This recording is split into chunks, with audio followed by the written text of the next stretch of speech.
Podcast.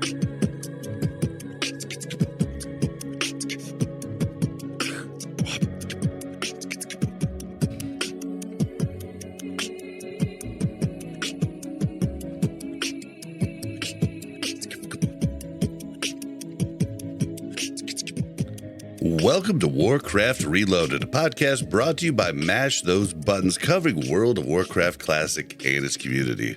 I am Bobby, also known as Blazzinbob, and today I am joined not by Mel. Unfortunately, she's out of town this weekend, so everything's good. She's not sick or anything, but she's just not here. But we are joined by Aprikitkat. Welcome back to the show.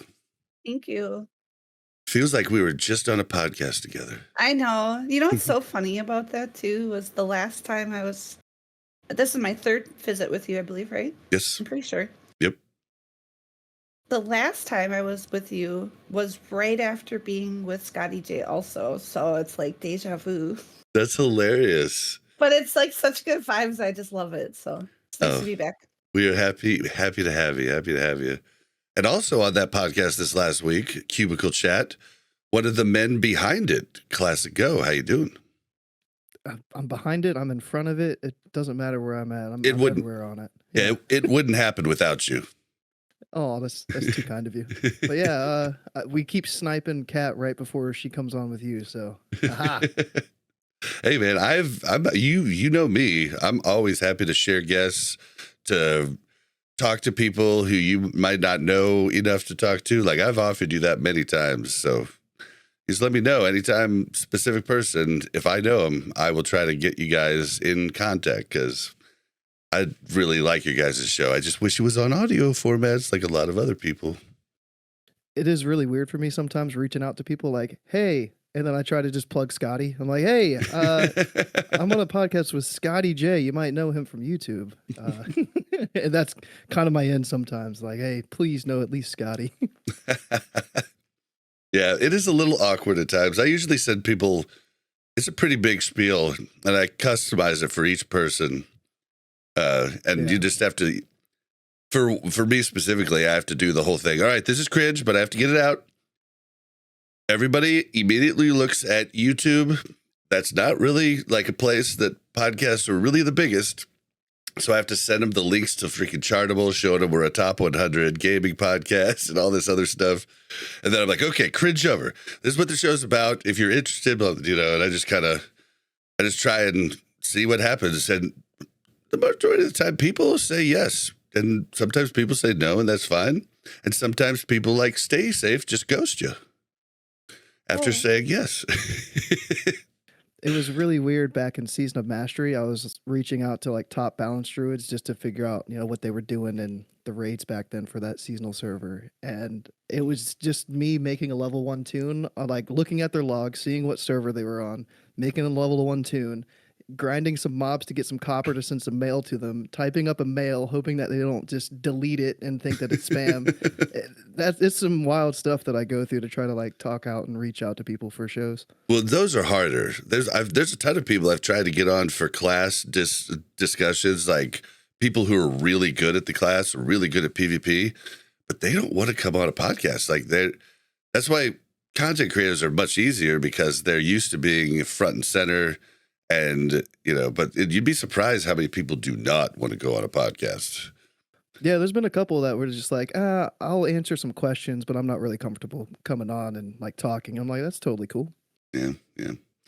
And the fourth guest is Buktastik. How you doing? I'm awesome. I'm really glad to be on here with you guys. Awesome. Yeah, Buck recorded the episode with us that never aired. It is on Patreon if anybody wants to pay $5, but it's not worth $5. I'll just let you know. The audio's horrible. That's the only reason we didn't put it out. I forgot to hit record on the local mics, so the Twitch feed from my phone was all we had, and I can't release that as an actual episode. It was hard to listen to. But Jason, we were a little preoccupied with the game that was and About feeling the- we had a live audience that didn't play WoW and was just sitting there watching us. We're like, okay, we should probably end this. This is a party for the Super Bowl. But yeah, for people that don't know Buck, if you come to my stream, you'll hear him often. He's basically like hanging out with me most nights, basically since middle of phase 1 Assad. And he's one of my oldest friends. I mean, we knew each other well before World of Warcraft came out in 04. We played all the way through Wrath together, and he quit and never came back. And been trying to get him back for Classic for years. And then finally, the Season of Discovery with the level, restrictions and the time gates, he's been able to actually do it and been able to do everything that he wanted to do before, and it's a different thing. He wouldn't have been able to keep up prior. And so it's been really cool to have him back. But yeah, I don't know. Do you want to say anything real quick about just coming back and how different it is? Because it's crazy because there's so many things that he gets to learn hanging out with a bunch of us that he didn't even know back in the day even. I honestly just came on to kind of say hi to you real quick. I didn't really intend to play, but the way they made it possible for somebody that plays as much as me to get on and be part of something and, not just be the guy that's hanging back and getting free experience, but, I'm maybe not top performer, but I'm in the discussion at times. So that feels good. And it's fun to be able to do that and be as casual as I am. Yeah, it's been super cool. I think it's been cool for a lot of people. All right. Well, I'd like to start the show off by thanking our tank patrons in Croxford and Turtle Whale. I'd like to remind everybody we stream the show live on Twitch, twitch.tv/Blazzinbob. That's BLAZZINBOB. We have a new YouTube channel, guys. Everything is going to be on that channel now.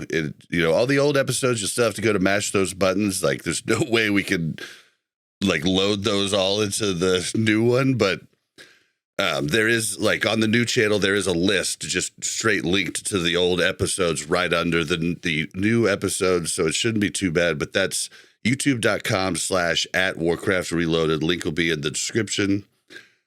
And I guess it won't matter. It won't really matter because if you're either there, you're not there. But we hope you come over for us. Link will be in the description if you're an audio listener and want to just give us a sub to help us out. To be nice too. What else? The WCR Space Podcast Guild on Warcraft Rumble is popping. We are popping, and there's one opening, so come join. But we finished the season goals 10 days before the season ended, so you should come over and hang out, and having a good time there. Discord server still not. Kat knows all about this. Well, Me and Kat both lost our Discord servers to the same hacker. But it still isn't built up like it was before. That's warcraftreloaded.com/Discord. How is yours doing now, Kat? Just curious. they completely wiped every chat I ever had on my last account, and they completely deleted all the stuff from that I ever talked about or anything like that. So my account is completely gone. I remade a brand new Discord, but I lost 8 years worth of stuff. So I'm still really upset with Discord for not really coming through. I had Nitro with many boosts. I was probably spending $50 a month for server boosts and for, bots and stuff like that. And I never got that money back either after I got hacked. And then also I'm part of the creator program. So I lost tons of codes that Blizzard gave me for mounts and transmogs and stuff. It was really devastating. But we're doing our best, when people really like your brand and they believe in you, they'll show up no matter where you go. So it's going to be all right. Yeah, it was amazing. I don't know how long it took you to get yours back, but it took me 3 months. And they finally sent it back. It's same thing. Completely empty. my Discord server was deleted. Everybody was kicked from it. Like the only thing that was still on there was the badge for what's the word for it, for one of the first members, Founder or whatever. yeah, that's the only thing that's there. So I just kept my new one, and that account's just dead now. It's a bummer. Yeah, it's crazy. When you are in this industry, you don't realize how much you use Discord and how it being hacked is like something that never almost occurs to you until it does, and then it's devastating. Like I had to reapply to get into like certain programs and have to prove my identity, and I probably got other people hacked. It's just like absolutely crazy. So that's the worst part, is just knowing your account could be hacking people. I had no way to contact half the people, so everybody I could contact, I tried just to like warn other people, but it still got a bunch of people. It was boring. It was horrible. Yeah. All right. Well, and then we're gonna be normally we would start with the voicemails, but we had no voicemails this week. If you guys want to send into that, it's 816-866-1066 or speakpipe.com/Warcraft Reloaded. So we are going to start the episode out with the comment of the week. Then we will see what everybody's been up to in WoW Classic.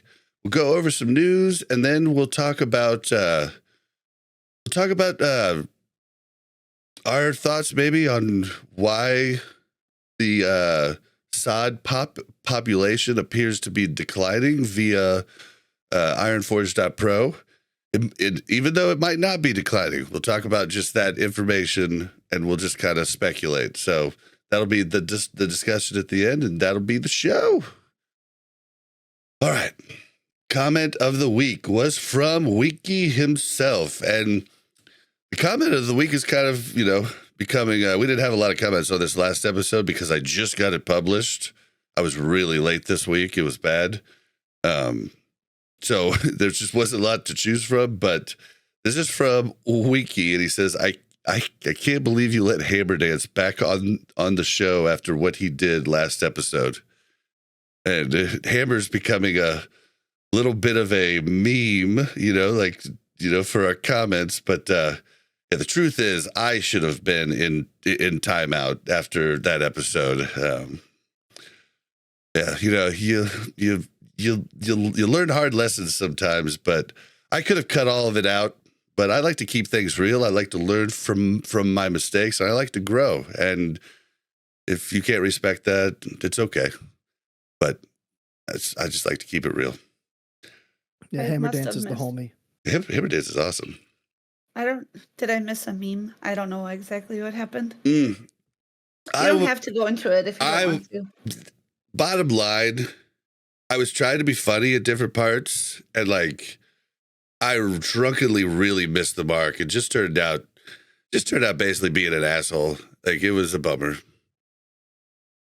Hammer's kind of like me.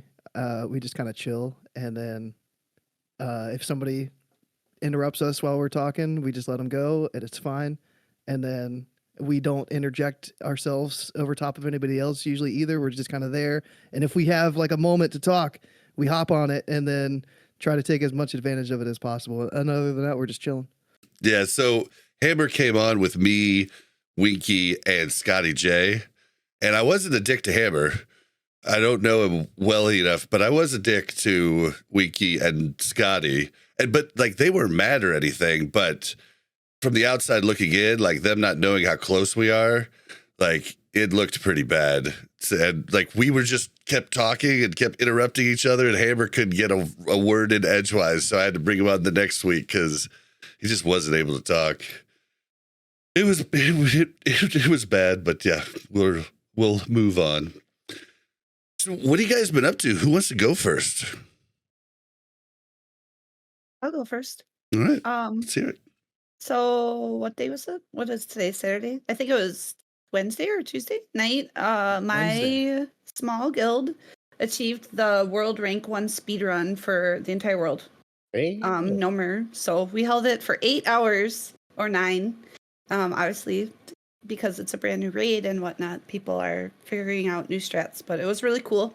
That was one of my goals, was to be in the top 10 world speedruns, and I smashed that goal. So my second goal I'm going to be working on tonight, which is to be top 20 world for parsing. So we'll see. I got 40 or 29 last season, ranked 29. So that's pretty much it. That is impressive. I haven't been playing a lot of like SOT as much because I'm waiting for March 5th, of course. Yeah, I feel like that's going to come into our conversation about declining population too. The announcement kind of made people think, "Oh, I'll just wait." Yep.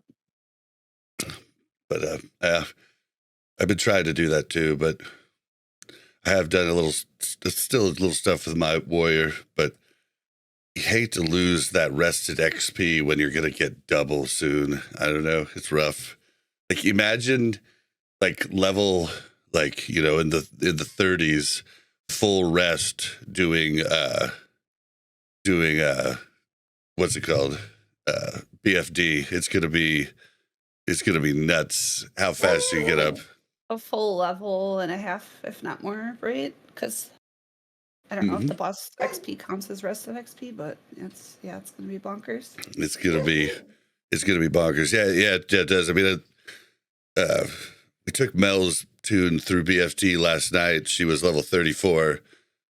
She did have full rest, but she had rest through that level. And she was 36 and a half when it was over, or 35 and a half when it was over. Awesome. It does drop off pretty hard in the higher 30s, though. It is a little bit of a bummer. I did it at 39, and it was 500 EXP a boss. Oof. Yikes. I was like, I should have just quested.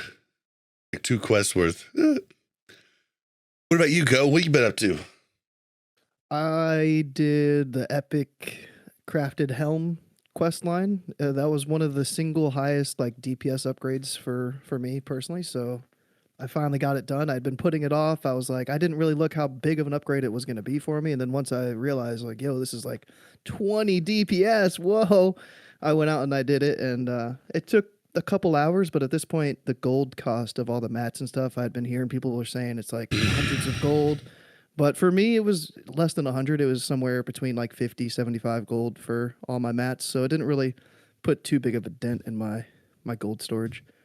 I got rank 5, I think, last week or the week before in PvP. So like I'm done with my honor grind. I got like 84k honor in 1 week just to make sure. I skipped from like 3 to 5. I didn't want to have so much honor. Yeah, it was so much. I was grinding. I was doing probably STV too, right? I didn't get any honor from STV. No, it's so good. Go like turning in the copper. Yeah, one silver coin is 1K honor. Yeah, and I mean you can get in just an average group. If your communications there, you can get 500 easy. In a really good group, like my tops is like 1400. You know, but that's also luck though.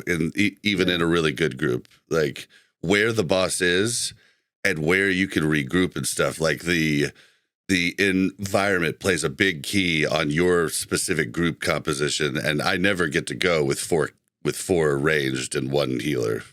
So, and that's if the event's playable. True. Yeah. Did BFD with you last night on NA. That was the first time I've done BFD in phase 2. It was kind of neat. We went in there. I kind of was the tank, I guess, for Gamora. That was kind of cool. Like I ripped aggro. It's easy as a caster to rip aggro on that fight. And I just let it go. I was like, oh, I'm not really taking that much damage. No, because you resist everything. Like after like I don't know, 33 or something, like the boss just can't hit you because it's all casting damage. Yeah, so I'm 37 now on NA. My second tune, and I haven't stopped playing since the XP announcement. I've continued to play, and I might even hit 40 before the XP goes live, but I'll start working on my third tune. You get multiple boobies. Oh yeah, you know me. I got to have at least 4, so I'm almost halfway done.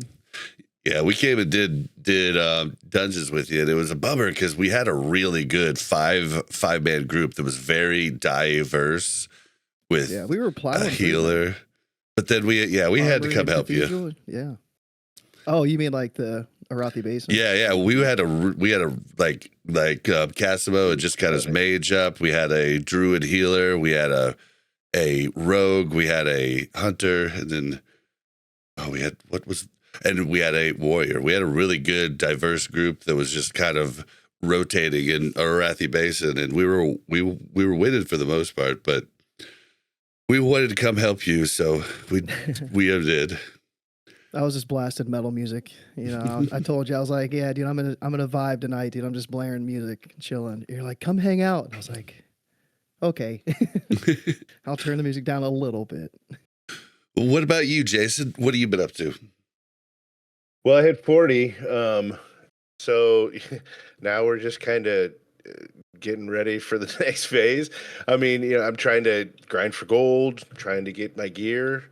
I've got a second character that I'm not really any good with. So, you know, if you guys are running a BFD that you got room for a nobody to come along and get some free XP, then I get to go with her. But otherwise, it's, you know, just grinding for gold, having fun, playing with my friends. What's your main class that you play? Rogue. Rogue, okay. Mm-hmm. Yeah, DPS rogue, not tank rogue or nothing? Yeah, DPS rogue. Yeah, I tried tank and it was... You only tried it once. Yeah, I did, but it was... It's been buffed a bit too. But, I mean, you say you got 40, but we're talking about just this last week. Like, you got 40. Yeah. Like, you were in the first... 40. The first Nomer lockout with us. We only got 5 of 6 that first one, but we got 6 of 6 everyone after that in both groups. So, but yeah, that first one we just had so many melee, and we just didn't know, you know. But we still had. Oh, sorry. Go ahead. No, we went in with a super melee heavy comp too, and we were like, "Oh, we can't do this." Yeah, because it was good the last time. And Swamp is full of melee because of that. Like, people are starting to get their casters up. But we did. I mean, we still had 6 melee when we did it the second lockout.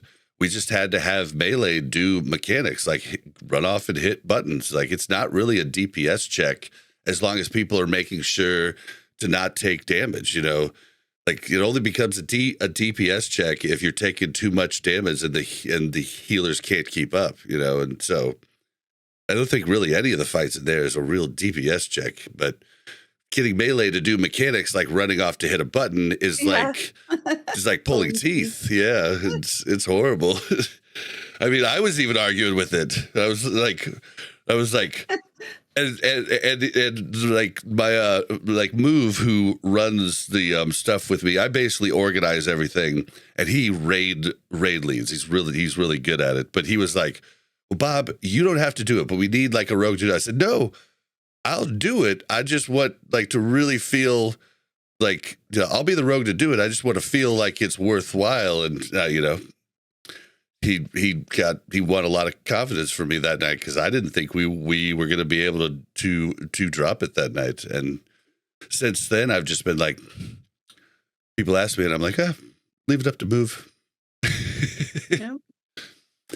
But yeah, for me, I've been doing all kinds of stuff. A little bit of PvP. I really loved the PvP. Been having a blast with Arathi Basin. I tried some Warsong Gulch, but man, I just don't like Warsong Gulch. Oh, and I'm so glad. And I love it as a druid.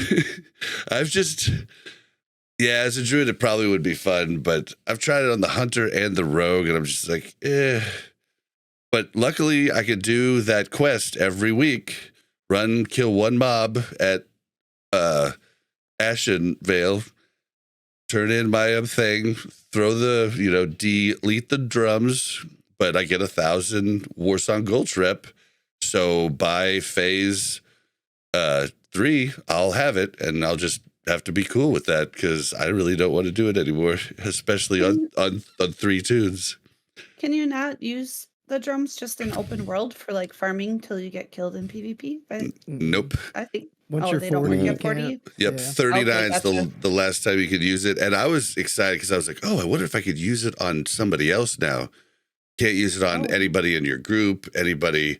I was just going to give it to a random like someone leveling, like just kind of help them out. But that's not an option either. I wish Blizzard would make that an option. That would be kind of neat to be able to pay that forward to like any of your friends in your guild working up characters or anything. It'd be kind of neat. But I think they realized it was a mistake. It was something sort of fun, but then of course parse brain people are like, I can't read the rest of the week because I used my drums on the first lockout. And yeah. that just isn't really the point of Season of Discovery, in my opinion, even though I'm one of those people. It would have been better if they would have made it boonable, because during BFD, like I was able to keep, I didn't even go the weeks that we didn't have the DMF buff. I still had it because I just didn't die for the two runs, and I rebooted it in between. Oh, I see. Yeah. We would get done with the run, and I would click off the buff from Thunder Bluff, Boone, DMF, just because you couldn't PvP really without the speed buff back in phase 1. So I'm glad they got rid of the speed buff on that buff, because it really made it so you had to have it. But now the new buff, like I don't even think it's really all that great for PvP. So I just have it booned at all times now, which is just kind of nice. But yeah, it does feel almost like a downgrade, right? As a melee, yep. Like this is definitely like we wanted casters to be really good this phase, but here's proof. Then what else? Oh yeah, so I made my epic helmet too, my leatherworking epic helmet. And boy, I screwed up. Okay, so Jerome tried to warn me, and I didn't listen, or I just didn't understand, to be honest. So I went, and I finally, I've been saving all my grime encrusted. I had tons of them. I hadn't used any of them since the start, except the one that you used to start the quest. I had, I don't know, 30 or so, something like that. Damn, I had 5. Yeah. I was like, oh yeah, maybe Bobby had 10, 30, dude. Damn. Well, remember I ran on 2 characters, and I sent him only to 1 character because I did know that you only get parts, if your professions are two crafting ones and not gathering or anything. So my rogue was the only one with 2 crafting, so I was just going to do it on him. So I did that. Then I went and I paid 15 gold each for both the engineering and the leatherworking pattern to make the parts, right? To make the parts that you could sell, right? I bought that, and I bought the stupid 25 gold helm recipe. Then I proceeded to open all of my stuff. I was super excited. I had a whole bunch of mats for everything. Then I went to go convert them to, because the mats you get out of there are soulbound. You convert them to a mat that you could sell that everybody needs to make their epic stuff. So I went to start doing that and realized every single one of them is 50 silver loss if you resell. So I just made what I needed for my stupid helmet, made it. Now the rest of that soulbound shit's sitting in the fucking bank, and I'm so pissed right now. I wouldn't have been pissed if I just would have looked into it, asked somebody, and just bought the 25 gold pattern and then bought the stuff from the auction house. That would have been I would have got my epic helm for 32 gold. It would have been great. At least now for your alt, if they have leatherworking or engineering or whatever, that you'll be able to make it for them. Silver lining. Yeah, but you make it at a loss. You might as well just buy it, right? You might as well just buy it off the auction house. I could maybe use those mats, Bob. Well, you can, anybody who wants them, you just buy the other part, and I'll just make it for you with my soulbound crap. Because there's no reason to make it. I guess you would save money that way, because you would be able to get it cheaper. No, you wouldn't. No, it doesn't. No, it doesn't. Yeah, because the item you need, for engineering, the item that you need is 1 true silver bar, which is weird. 6 gold. Yeah. I don't know how much they are. And You then- can't even make those. And then the part sells for 2 gold. Like, and But, you like- can't even get true silver. Like, Exactly. You get have to transmute it. Yeah, transmute, fishing, I think. But you can't, if you get the ore, you can't even convert the ore to bars. Like, the ore is cheap as shit on the auction house right now. It's like 6 silver. But no one can do anything with it. Oh, it's so, why did you do that, Blizzard? Did they do it just to be assholes because they know engineering's the one everybody picks? I have no idea. Friction, right? Friction. Oh yeah, friction. So I did that. I have my Epic Helm, but I'll be damned if I'm going to do the stupid. And like, if you can show me the engineering belt actually has a huge benefit, but I don't know. It doesn't look great to me. Both items look like I have better items to use unless their cooldown is like up and I could use their CD during the fight. So, but yeah, that's all I've been doing. I've worked up my warrior a little bit. Oh, I've been struggle bus learning how to PvP on the hunter, and I am bad, like really bad. Are you melee or ranged? I'm doing the Maui way. He's a streamer. He's in Swamp, but he's really good at it. He's using like a survival build, and then he's like basically like half melee, half ranged with his runes. So like he tries to stay at range, but if they come in melee, they're in deep shit. But he's using like the 2-handed axe from the last boss. He's using the super good gun, the super good gun. He's doing some. It's a little weird, but it's really cool. I don't have all the stuff he has, but I've been trying to learn just that type of play style. And we were doing some BGs last night after he like gave me a little bit of an introduction on what to do, how to do stuff. And I was improving. It's not like the rogue I play, like it's muscle memory for the most part. And not to toot my own horn, but I'm in the upper, like I'm fairly good at it compared to the masses. But the hunter, I'm in like the bottom 5% right now. But I'm getting there. You know, you can't start at the top. You can't start at the top. You have to learn. But yeah, that's all I've been doing. Oh, anybody else been doing anything, or you wanted to cover? I wish I was still playing Wrath a little bit. You know, Really? I'm feeling like I'm not totally satisfied with the way that I stepped away from Wrath, and I kind of want to go back there and at least get Heroic Lich King down on 10 men. I just don't know if I'm gonna actually do it. But did you never do Heroic Lich King? No, I got Heroic everything else, and I stopped like right before Ruby Sanctum came out too. So I haven't killed Halion or nothing either. I got Heroic Lich King down when the first week he hit the 10% buff. Oh yeah, but not with my guild. I did it with Pummel's GDKP group, which is kind of like a guild. Like honestly, there was hardly any like new people ever coming in. It was all like the same people, different characters and stuff for the most part. Like it wasn't the type of GDKP that brought in whales. Although at times I wish they had, but yeah, it was basically a GDKP guild.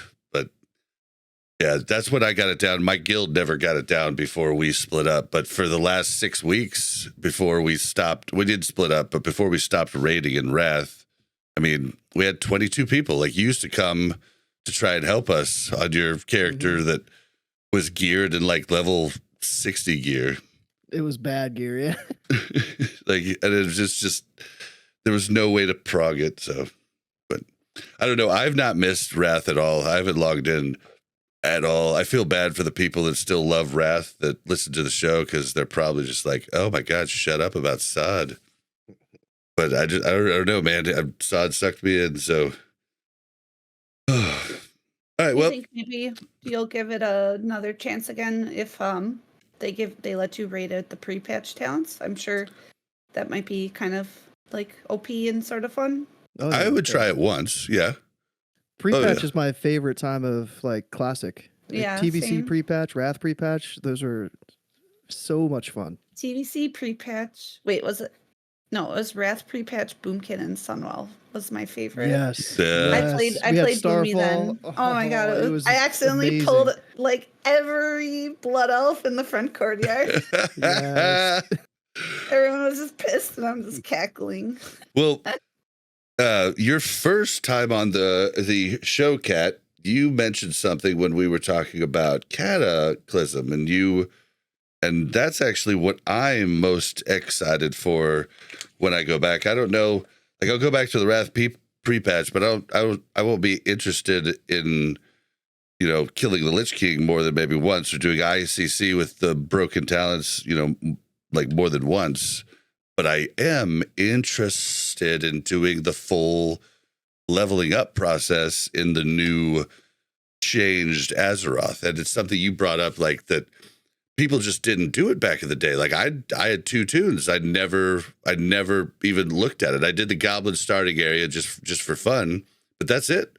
I didn't look at any of the new quests or anything. I flew over Azeroth to look at the changes once, but yeah, I'm excited to just level up once, because, you know, that's it. Like, Yeah. I don't know. I haven't decided if I'm gonna do that leveling experience on the PTR or like I'm not 100% sure. I guess it depends like when the Cata changes go live. Like if we get the talents but not the world of Cata.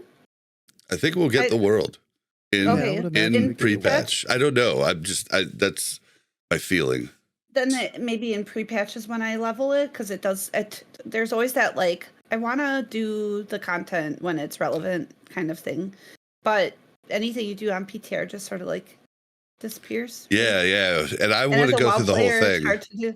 Yeah, And I want to do an ally and a horde. So, you know, I want to at least, now I'll probably stop at 60 if I'm being honest. Like I probably won't. Yeah. I'll keep my actual mains that are at 80. I don't really want to go back through Burning Crusade or Wrath. I leveled in Wrath. Wrath for me. Yeah, I leveled like 7 characters in Wrath and only got boosted on them like maybe 1 or 2 levels each. So like I literally did all those quests a billion times, and I'm about done with that. But I am interested for that. So yeah, I'll be doing that. That's how I feel about the 1 to 60 classic experience right now. I've done 11 hardcore characters and like just like so excited for something different. So it's the new territory, fresh views, fresh smells. That's something I don't think about when I talk about it, but I really should think about it. Like I did Horde, and I had never done Horde prior. Like I had done like Alliance, all of Classic. Yeah. And I had only done Horde back in the day. I changed the Horde to TBC, but I was a Blood Elf. So I skipped by all that early stuff that I got to try this time around. So it's all like super new to me for the Horde quests and everything. So that part's been pretty cool for me. Something I don't think about when I think about other people. So I don't know. Well, all right, let's move into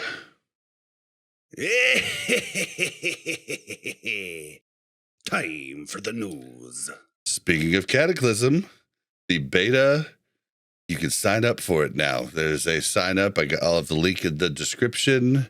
And there's also, I don't know if you saw Kat in the creator Discord. There's a sign up for us too. Yep. But yeah, that's coming. Did they say? I wish I was a creator. Maybe I could get in that Discord if I was, but Have Scotty get you in? They've had, well, Scotty's on the EU side. He isn't even in ours. Yeah, that's true. I heard EU was easier to get in though. Oh, well, hey, They've been gatekeeping US for a long time. Work on your Scotty J accent, go. yeah. You just have to tell me you can't be bothered. I just got to get a flat cap or whatever they call it. I got one over here. Yeah, so did they say when it was coming? Like an actual date? I know the roadmap showed that it would be sometime in the start of spring, after sometime between self-found mode and level 50 phase in Season of Discovery. But yeah. Yeah, I haven't seen the dates. I'm going to put my best guess as it launching probably like the 21st or 28th if it's a Thursday weird launch, or 19th or 26th if it's you don't think it would be April, do you? I It's gotta don't. be March. I don't think so. I'm with you though. I think you're about right on the date guess. The self-found really doesn't have the same hype that like first, like when hardcore came out, sort of. I played it, but for like a few minutes, but yeah, I don't think it's gonna have enough steam for them to not push it forward a little bit, the beta, if SOD numbers are down and people aren't playing self-found, and then the beta isn't out to like tease them into the next expansion. So I would don't say know. by the 14th of March, it'll be out. You think so? Think Okay. so? Yeah, I think beginning of March rather than later or even into April. Okay. And tinfoil hat theory, which is another news article we'll talk about, but maybe they're giving the XP buff so that people can get their tunes, their alts leveled up before the Cata beta launches. So it's like we've got like a week of the 100% XP, and then boom, we get the Cata launch. Is that in Wrath too? I didn't see that in the news. I would have added that. No, I'm just saying like people that are playing SOD can level their alt up in SOD and then switch over to the Cata beta after they got their SOD tunes alts leveled up. Well, we're going to talk about that buff here in a second. But let's try to keep them separate. I put them all separate because it's a lot, so I don't want to confuse the listeners. But something I did just notice, looking at the timeline, Kat, I think them saying when they say in pre-patch you get Worgans and Goblins, I'd say that would have to mean that we get the new The world. Yeah, Yeah. absolutely. Well, Like it's when we got exciting. I Blood don't have Elves to and do stuff. that means I don't have to do the 1 to 60 experience on the PTR. I'll probably just go do some Cata zones and test some dungeons and stuff. Yeah. It'll let us use the beta as more of a like, let's see what the leveling experience is, 80 to 85 type of deal. Then we can have fun later. 85. Wow, those 5 levels are so long. They are long. Yeah. Oh man, but yeah, the underwater zone is funny because I was about to just not play Cataclysm back in the day, but I actually really enjoyed the underwater level, and I hate underwater stuff. But you get a mount, and like your speed moves up, like so. I actually really enjoyed the water workup area in Cata, so that'll be interesting to revisit and see if I feel this the same way. Sure. I mean, as a druid, I'm sure Go knows, like, the water zones are never really that bad because you just have built-in transportation, but you're not as fast. You even walk on the ground, like, faster, like, Yep, like when OP. you're running in a dream. That's why they have that good old hybrid tax. Yeah. So Having a trigger go. I know a lot of people hated that zone, and I would still go back there sometimes, just swim around, and there's some really derpy looking fish that they have in that zone where their eyes are like bugged out to here, and like it's just funny to like go look around. Not to go there to quest necessarily, just to like look. It's pretty great. All right, well, guys, you should sign up for the beta. Link will be in the description, and so definitely get that done. Now, moving on to the next piece. It did a lot of stuff, but we're going to hit them piece by piece. Did new rewards for the Waylaid Supply Factions quest, or reputation. And now you can get for Revered, a 16 slot bag. And there's a whole bunch of, I can't really call them like heirloom items because they don't scale up with you. It's a bind on account items that you could send to like alts or something, but they don't scale like heirlooms. When I first saw them, I thought they were heirlooms, and I was like, no. But Yeah, they're not. They're just something to send. It looks like to your level ones because they're like really low stats, which leads me also to believe tinfoil hat. They put them out here like this and waiting to see if we get mad.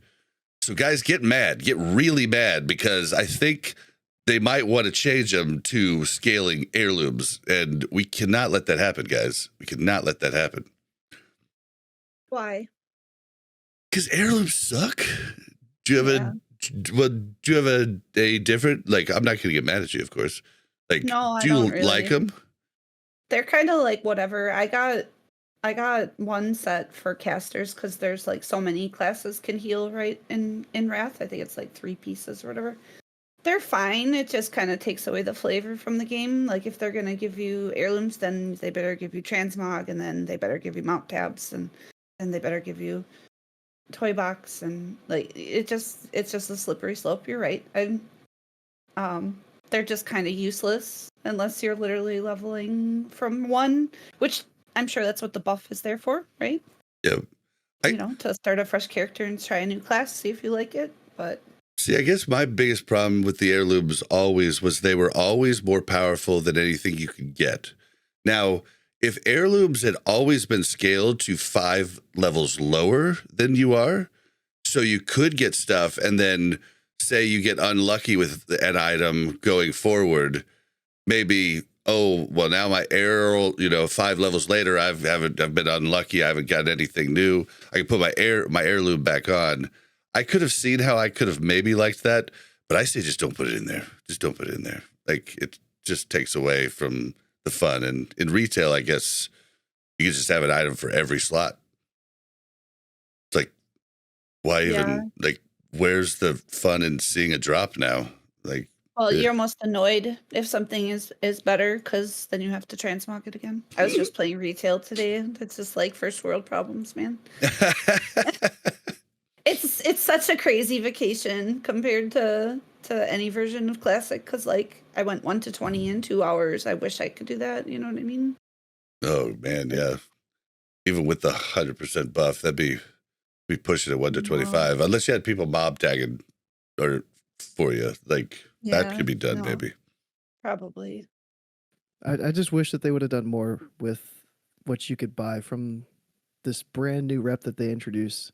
I think it's a really cool system. I just turned in a couple boxes today, but I definitely didn't turn it in to get a 2 spell power, 2 stamina ring for my ult. Like, and then the same thing with like the necks. The necks are just, they're nice, but it's like maybe this is groundbreaking for. I know there's people that make level 1 twinks, so maybe there's going to be some level 1 twinks running around doing some stuff. Level 10, level 1s killing like level 40s. That's always funny when you see a rogue doing that. But yeah, I just wish there was more that was there.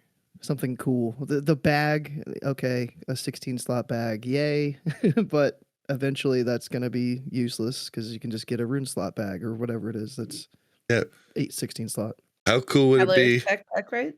Huh? I think Traveler's Backpack is the 16 slot in Classic. Yeah. Oh, yeah. Rune might be 14. Rune is 14. Okay. Well, no, this, but yeah, the hefty courier pack is a 16 slot bag, which is kind of cool. Like that's really the only reward I'm looking at that I'm like, yay. But how cool would it have been if instead you could buy student fodder off of here and send it to your alts? That'd be badass, yeah. Like there's still a time limit cooldown on them. Like you could buy it there and maybe even buy it for like a different currency besides gold, or have like, I think it'd be a little OP if you could just buy as many as you want, but maybe have a CD on being able to buy them. I don't know. That could be something cool to add to it. Like, cause the student fodder was the coolest part of the sleeping bag quest. Like the sleeping bag quest is cool, but the sleeping bag is a meme, guys. If you do 100K worth of EXP, you got 3K more. You got a quest worth of more EXP. So it's a meme, but it's a fun time. It's a fun excuse to cuddle and just talk to your fellow gamers in an awkward fashion. Everybody take 3 minutes out and just talk. Yeah. There's Or nothing else stretch. you can do. It's a good break for when, especially if you're doing those like sweaty sessions next phase where you're like, everyone stretch because we're old and we're gonna have heart attacks if we don't move for 18 hours. Because I sat in this chair for 18 hours on launch and I wanted to die by the end. I don't know if I'll ever do that again. And then I'm probably gonna do it again, but like, please. So I'll take that 3 minutes. I'll take that. My group was not sweaty and very slow, Kat, and I did a 33-hour straight stream. I don't even know how. Like, was your butt just like tingling the entire time? I thought I was gonna die. It was bad. And get this, I even got drunk. Oh. Like the first night because Bob. Mel and I planned to like not drink, but Mel was like, "Nope, fuck it, Bob. We're doing dungeons. I didn't want to do dungeons. I'm drinking." I was like, "Fine, I'm drinking." So I drank. But then at midnight, I stopped and I hydrated all the way until 5 o'clock the next day. And I started drinking again. I've never done that. It was the weirdest thing on earth. Oh, but yeah. Like a real Wisconsinite like me. I stood up a lot though. Like we took a lot of breaks. We took stretch. Like we have like our group has people with kids, they had to put their kids down, like we have to take a lot of breaks, but they're so much more fun to play with than like most of the super sweaties that I beat. Most super sweaties get really annoyed when you take any break, take your dogs out, anything. And so, yeah, but yeah, my butt hurts thinking about it right now. Let's just say it. Oh, but I did get I got a little bit of that extra gold from turning in the Waylaid Supply crate. That was, I don't know how I feel about that portion. I actually made this 7 last gold one was very twice. profitable. But you have to find the right boxes. That's the crazy thing. Like, and you have to be educated on what they are because it doesn't just tell you. No. You could spend 10 gold to fill a 2 gold box, and then you're like, heck, that was a ripoff. Because no one has all those things just laying around. See, that like, was can we part talk of... about 16 greater healing potions? Like, that's like 10 gold of mats. Like, what? Well, it seems the 12 gold ones have kind of, most of them. I mean, I did Mithril Blunderbusses yesterday, and I was able to buy each of them. You had to do 2. I was able to buy each of them for 2 gold, 50 silver, so 5 gold. Got 12 gold back. Like that's worthwhile. But then I go and look at what was it? The one from Leatherworking, the turtle, whatever gloves. Gloves, yeah. Yeah, those people are selling them for 6 gold, 50 silver, and I'm like, I'll just wait till you guys put it for a real price where we could both gain. People are just dumb in the way they work the market. Like we can all win or no one can win. And I refuse to be. I think on both parts, some people were desperate. That's the only, if the boxes are RNG, right? So like you don't get to pick what drops for you, and they're not dropping like crazy. I would say maybe they're pretty slow. I've had like 8, and let me see what my plate is at 40. I will give everybody a little tip. 3 days. There's no reason to go to Oldham right now, really. There's not a lot of reasons. Some people have some stuff they could get there, but we went there the other night because I thought I wanted to do the Hunter AoE thing that Frost Amos showed recently in one of his videos. Cool. Yeah, and it looks easier than a lot, right? But I thought you had to get like some sort of quest done like you did in Nomer to go in the back door. So we just went to do it to do the quest, and then I found out, the back door is just open in Oldham and you don't need to do a quest. But we had 4 drop while we were in it for just 1 run, and they were all the 12 gold ones. So, little tip to everybody, that's a really good spot to grab them. And there's chests there too. Check it out. Mm-hmm. Yeah, I guess 2 of them were in chests, maybe. That might be true too, or at least one of them was. But yeah, we got a good amount there, and they were all the 12 gold ones. So I like farming chests, so yeah, I might go in there and stealth my way through there and blow up the mobs around them. did you guys know there's no chests in Hinterlands, Teneris, or any higher level zones? I actually was looking for true silver bars and trying to passively farm waylaid supplies in that way, and there's none. They don't exist. You can only get chests in STV, Arathi, and like 35 and under-ish zones right now. I'm surprised Teneris is excluded because we can Same do a with lot of Hinterlands. stuff You in can there. do a lot Yeah. of questing there. Yeah, Yeah. I don't know what's up with that personally. I know they let us fish and get the boxes from the fishing, and there's some crazy mats in there. I used to fish in Teneris in phase 1, and I'd get like rugged leather and thick leather and potions and stuff ready for phase 2. So it's weird that they let some things go through and other things are like, oh no, you can't get the chest. I know they were trying to combat bots, just like under the Yeah. world farming chests. But can I like bring up a point that I've been trying to like get anyone to confirm that I'm not crazy? Blizzard stealth nerfed chests at some point. Chests used to almost always have a green and often have a blue in the world if you got one. And nowadays they have like cheese, 2 pieces of leather, like a gray mace to vendor.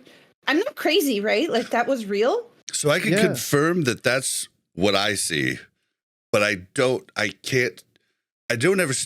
haven't stayed in one place long enough to know that the chest has just spawned and not some turd bucket has come by and taken what he wants from it and left it because he likes to see the world burn. Like, you take everything from the chest, guys. Throw away what you don't want. Please let a new chest spawn. It's a real dick move. You can go to like a SM. looted chest will despawn in 10 minutes though. So even if they take one thing out of it, I'm 99% sure they were nerfed. Yeah. I didn't know that was a thing. Yep. They absolutely do. Yep. I know that because I've watched it. In hardcore, there's points where you don't have quests that are safe. So you just grind, and a lot of times you pick a place that has a chest, but your bags will be full because you're like, I can't throw away this silk. I need that for turn-ins. I can't throw away this wool. I need that for turn-ins. I can't throw away this weapon. I need that in case that there's one situation in hardcore I hate happens. throwing anything away ever. So you'll see these chests spawn and despawn and spawn and despawn. So. You learn something new every day. Wow, I did not know that. I thought a chest had to go. I know chests share spawn locations in like usually 2 to 5 locations close by each other, but I did not know it would despawn and spawn a new one. That's crazy. But that's cool. You can go to SM and farm some chests. And I take it back, guys, for calling you guys dicks. Take whatever you want from the chest. My bad. I mean, it still sucks when you run up to a chest and all you get out of it is 1 piece of cheese. You know someone's been there. Like you're like, there's no way that this spawned with 1 cheese. Like, come on. Yep. Yeah. It's funny. It's still a dick move, but but I definitely haven't seen them in chests. Like it used to be 100%, basically. Mm-hmm. Yeah. I don't think I've gotten a waylaid supply. That's wrong. I've gotten 1 waylaid supplied from a chest, but I haven't been getting a lot of chests because the place that I was farming was Arathi, and I know of like 5 or 6 exact spawn points, like right where they spawn, usually by the trolls. But everyone's there trying to get that bisque cloak to sell or to wear that drops from the rare. So everyone's just around like farming wildvine and stuff. It's just the world. For being not a lot of people, the world is very busy, it feels like. I don't know. Yeah. You guys feel the same way? I feel like there's people everywhere. Everywhere. And there's always PvP. Yeah, we'll talk about it. I think it's actually an error on Ironforge.pro, or not an error. I think just people don't realize that a lot of the population isn't 40 yet. They could not, and a lot of, if you're a rogue and you don't have friends, you ain't getting in a freaking group, you know? I mean, it's the bottom line, even though I think rogues are actually really good with the druid talent. And if somebody in your group has the fist weapon, like Poison's Pump, nature damage. Yeah. I mean, but that rogue has to be smart enough to check out Simon I's show on YouTube and join his Discord, and he will tell you how to be good in that phase. So I would recommend getting away from combat because it's I like combat more too, but it's not playable right now unless you're the tank. So that would be my suggestion to you. Sometimes if you can't beat them, you got to join them. It's a bummer. Yeah, so I don't know. I think it was a little bit of lackluster, but I did like the change to being able to maybe make some gold. I just need to be a little bit patient. Like, be patient with your boxes. Like, just hold them until it is profitable. Like, do not, like, the rewards are not good enough to make you want to lose money putting them up. So let the market settle. Have people smart enough to post it at a price that you guys can both win, and it'll make everything better for everybody. So that's my advice, but do what you want.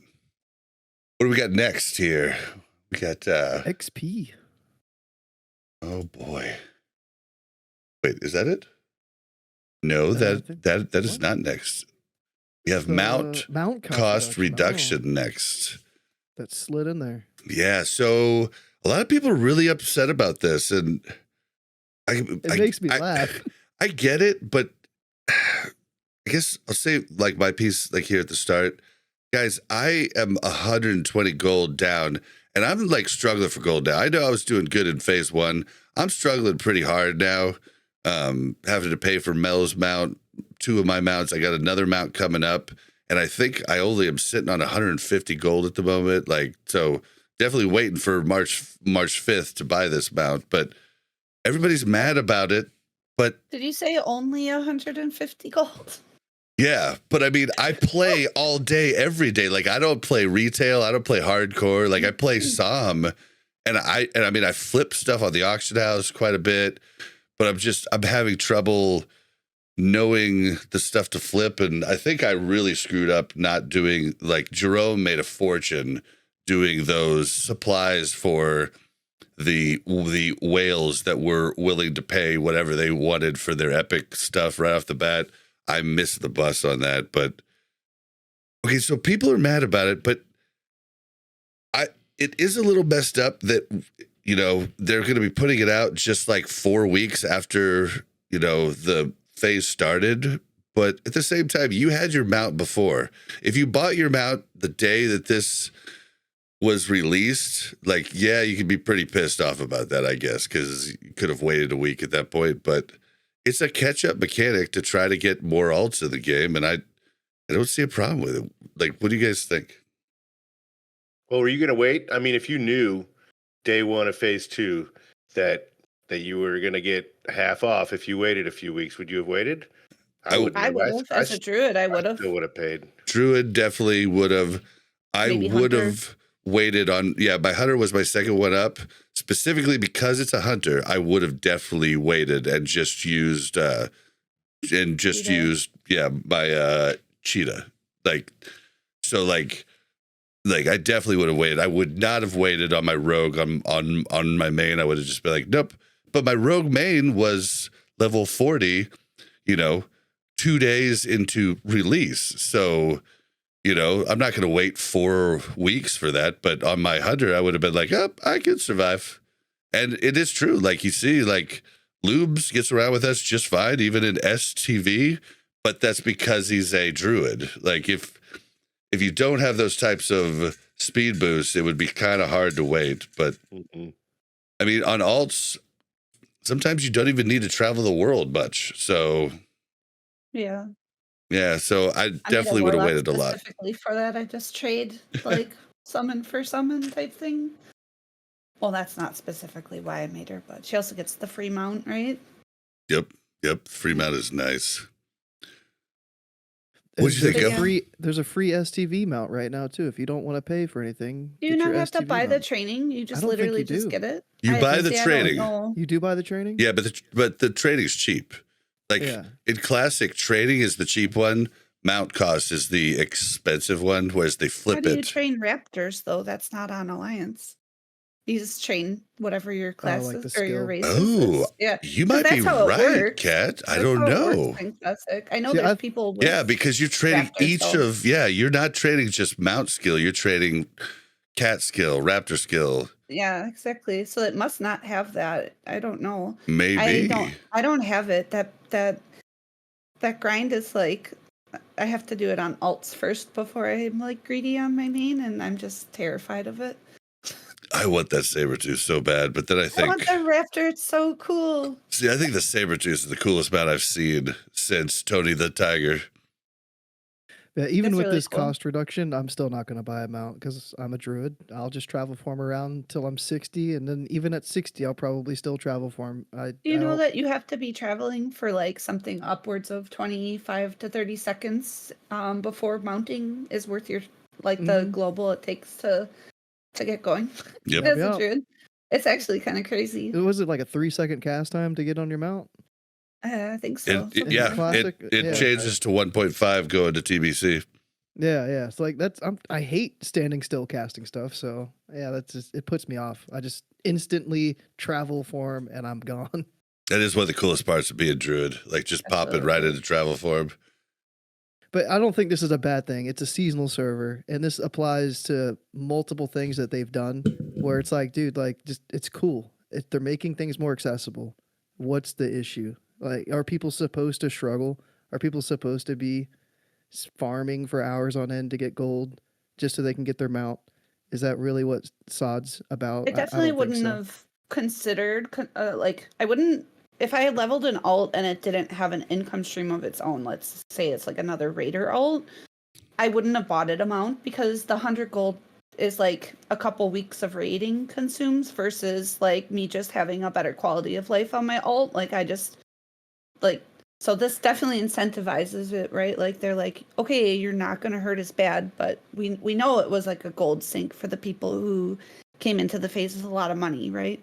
Like we can all accept that. They changed it to like kind of give the people who didn't have money a chance to still play like a reason to. Well, and I would have, I mean, I got to be mad at them because I was pretty pissed when they changed it back because they changed it back right after they banned GDKPs. It's like, what are you doing, guys? Like, this is, and like people made the excuse, oh, well, they're trying to get the money from GDKPs and gold buying out of the system. And I'm like, okay, so the people that didn't do GDKPs that didn't buy gold like myself, we're just fucked. Well, that sucks, you know. Like, so I didn't like that at the start. I think it should have been cheap at the start. I think it should be 20 on March 5th, and it should have been 40 for us to start. That's what I think. Like it was showing 40 to start all through phase 1. So we planned, you know, on that. Like we planned to have that price, and then boom, right before phase 2 releases, they're like, oh yeah, we changed the mounts back. Yeah, I was definitely confused myself because I was like, wait, this isn't supposed to be this much money. Maybe they just missed it, so I waited a couple days before I bought it to like find out. Well, they came out and said they changed it back up, and they missed it because in Season of Mastery, they must have started SOD with a copy of Season of Mastery, and that was one thing that slipped through the cracks. That's possible, and they always wanted it to be full price, but they should have just left it. It was a happy mistake. They should have just left it. Yeah, I noticed a different mistake that came through the cracks on that too, and I don't know if any of you guys have gatherers, but people are getting the SOM experience of like herbalism, where when you loot certain flowers, you're getting those like essences or like elementals or whatever of earth, of fire. Yep. That was a SOM change. I don't know if it's intended, but I really hope that we do, because it'll be impossible to flask at 60 without that the Black change. Lotuses, yeah, especially with there being less than like the classic era servers, because it's seasonal. You don't have as many to choose between, like, and the bot situation, obviously. So I hope they intend to keep that. It seems like they intend to keep that, because I've been loving that. Like, it wasn't big at all until I started hitting mithril veins, and now I'm getting Essence of Fire. I'm getting all kinds of stuff that's cool. Okay, so it's still in. I didn't know that. Yeah, it is definitely in. I've gotten a ton of different things from mining nodes, and I haven't done herbalism up high, but I believe it's basically at the highest level of herbalism, and mining right now. We are seeing that stuff. Do you know if there was anything for leatherworking in Som I don't remember at a high level? Like nobody keeps leather, or not leatherworking, skinning. Skinning. Yeah. Was there extra mats that came off skinning? No, but they did have extra potions. Like you would craft a potion and you would have like the chance for it to be like Or 1 extra through 5. transmutes. If Oh, you I haven't like seen your that. Arcanite cooldown. Yeah. I don't know if that was just the later on potions or if that would have, if we should have already seen that by now. I have not heard about that. If that was, But that was nice too, though. that was, I mean, Alchemy made so much bank because of that mechanic. Like, I feel like that mechanic needs to be in every one of them. Like tailoring, not as much because you'd be making like a big thing, but every once in a while you can make 2 things when you make tailoring. I just imagine someone crafting their robes of the Archmage and it procs 5 of them and they're bop and you can't sell them.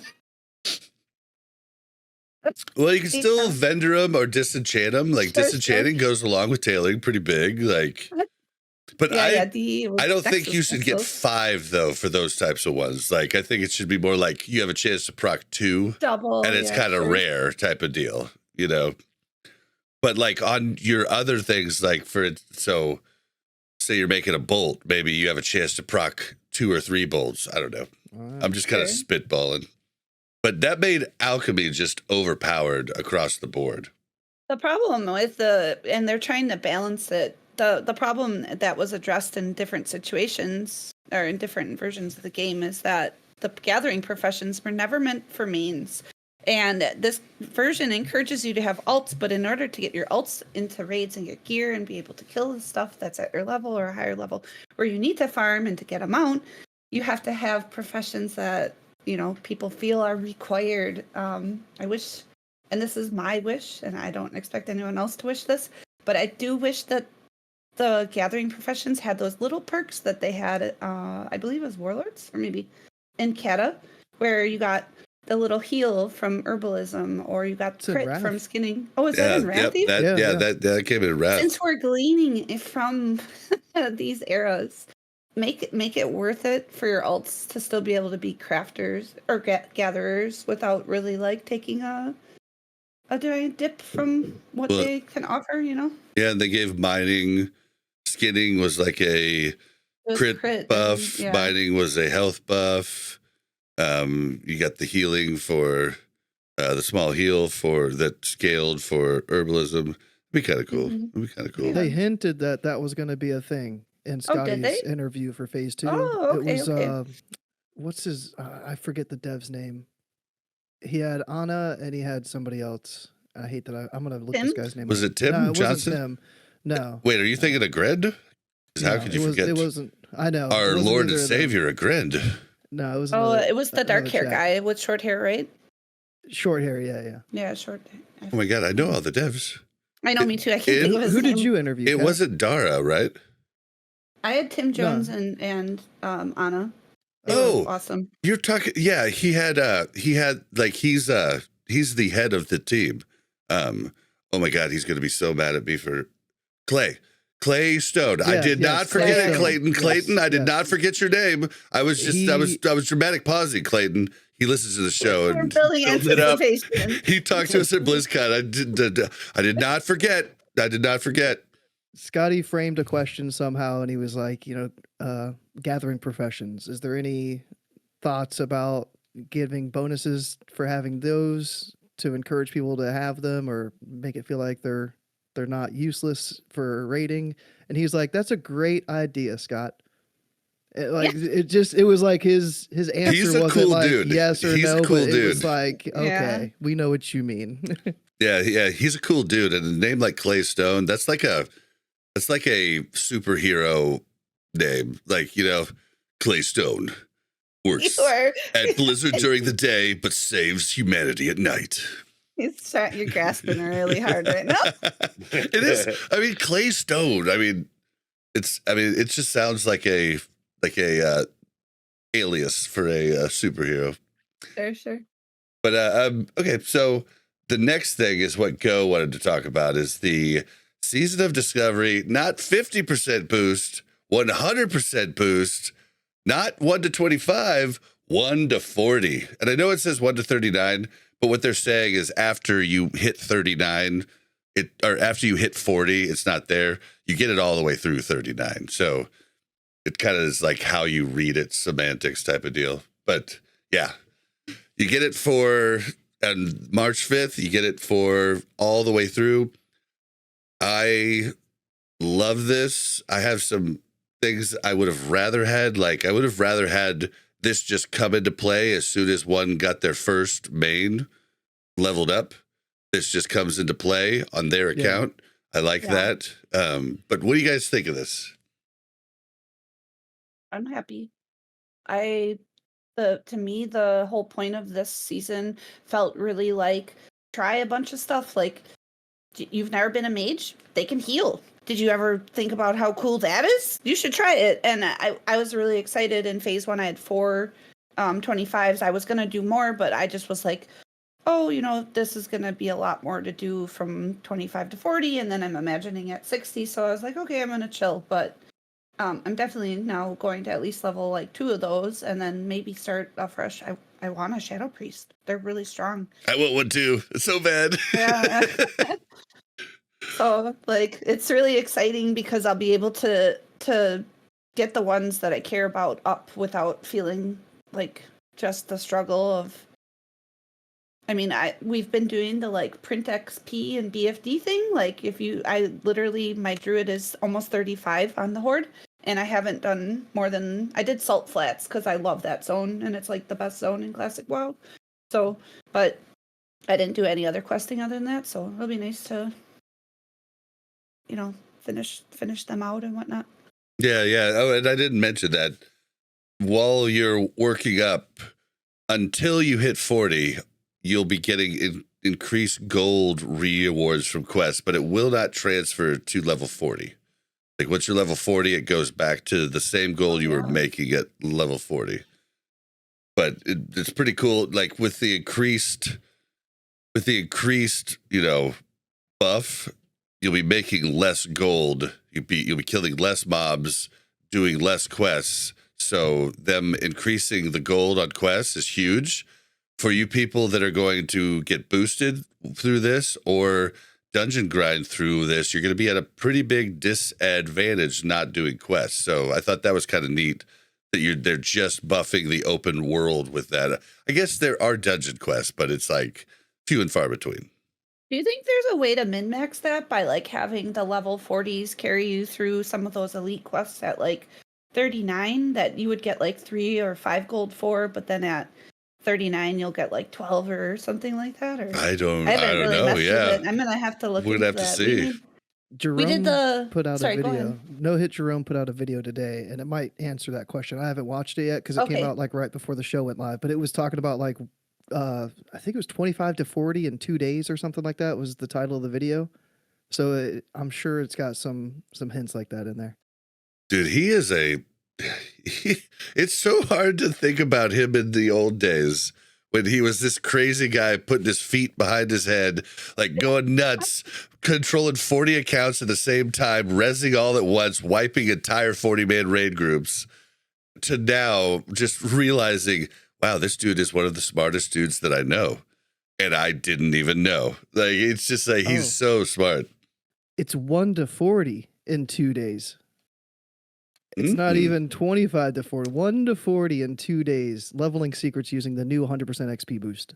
I'm going to have to look at that after the show. That's awesome. What do you think of the XP buff there, Buck? You've been kind of quiet. I mean, it doesn't really affect me a whole lot because, as I said, I only have that one priest that I'm just kind of playing around with. Although you kind of mentioned something last night about trying to stop healing for a little bit and maybe try the Shadow Priest. So I'm gonna look at that and I'm gonna try that out. So we'll see. I know that you're gonna be hitting it hard with your warrior. So I know we'll probably do some leveling together. But I mean, for me, I'm having a lot of fun with my rogue at level 40. So it's just an added little something to kind of look forward to keep content fresh. I guess. And I guess like you're not doing the same old thing. That's why I was excited to have you on. Like, and ask questions, man. Like, ask questions anytime we're like saying something that doesn't make sense to you. Like, don't feel off about that. Like, there's a ton of people like you listening to the show that just don't know some of the things that we say, and sometimes we forget to like not use acronyms or explain something. But I have a question for Kat that she said something a while back. Oh, do it. She said she spent 100 gold on consumes for 1 week of rating. Is that what you said? I saw your eyes blow up. She said she said a few weeks.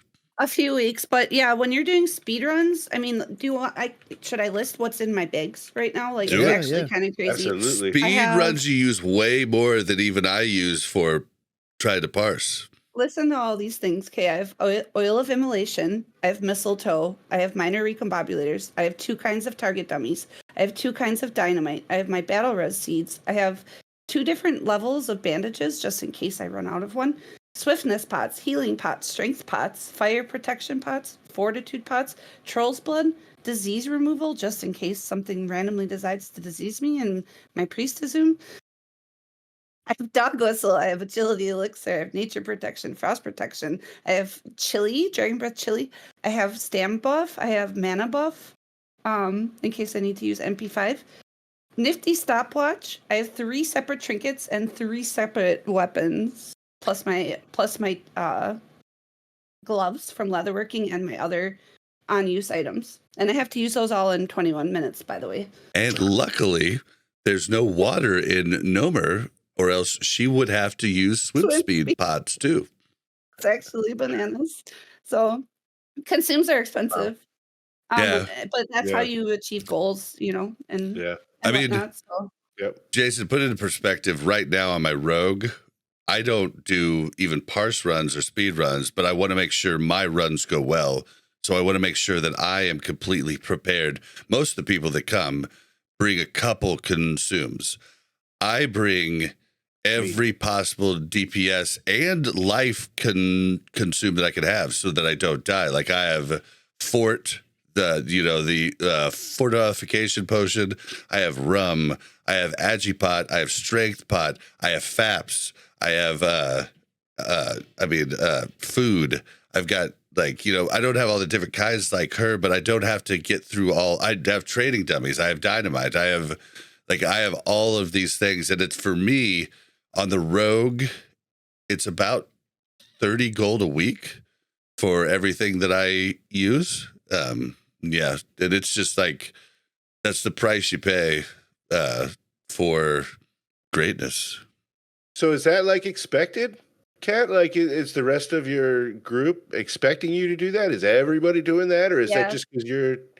Yeah. No. Well, I mean, like some things are above and beyond. Like I don't run boggling roots or elixir of coalesced regret because that's so just much. Like every item that you have to keep up is one more thing that is taking your attention away from the mechanics. And when you're in a speed run, if you don't pay attention to mechanics and you die, it's done. Like we had 2 deaths in our world rank 1, and them dying was the difference between us keeping our rank 1 for more than a day, because we lost 2 minutes from rezzing and stuff like that. So I don't know, it's just really every potion cooldown is accounted for. You never have like a free potion. You can never pot on a boss, you know what I mean? Like you're using it to move or for protection or whatever. It's crazy.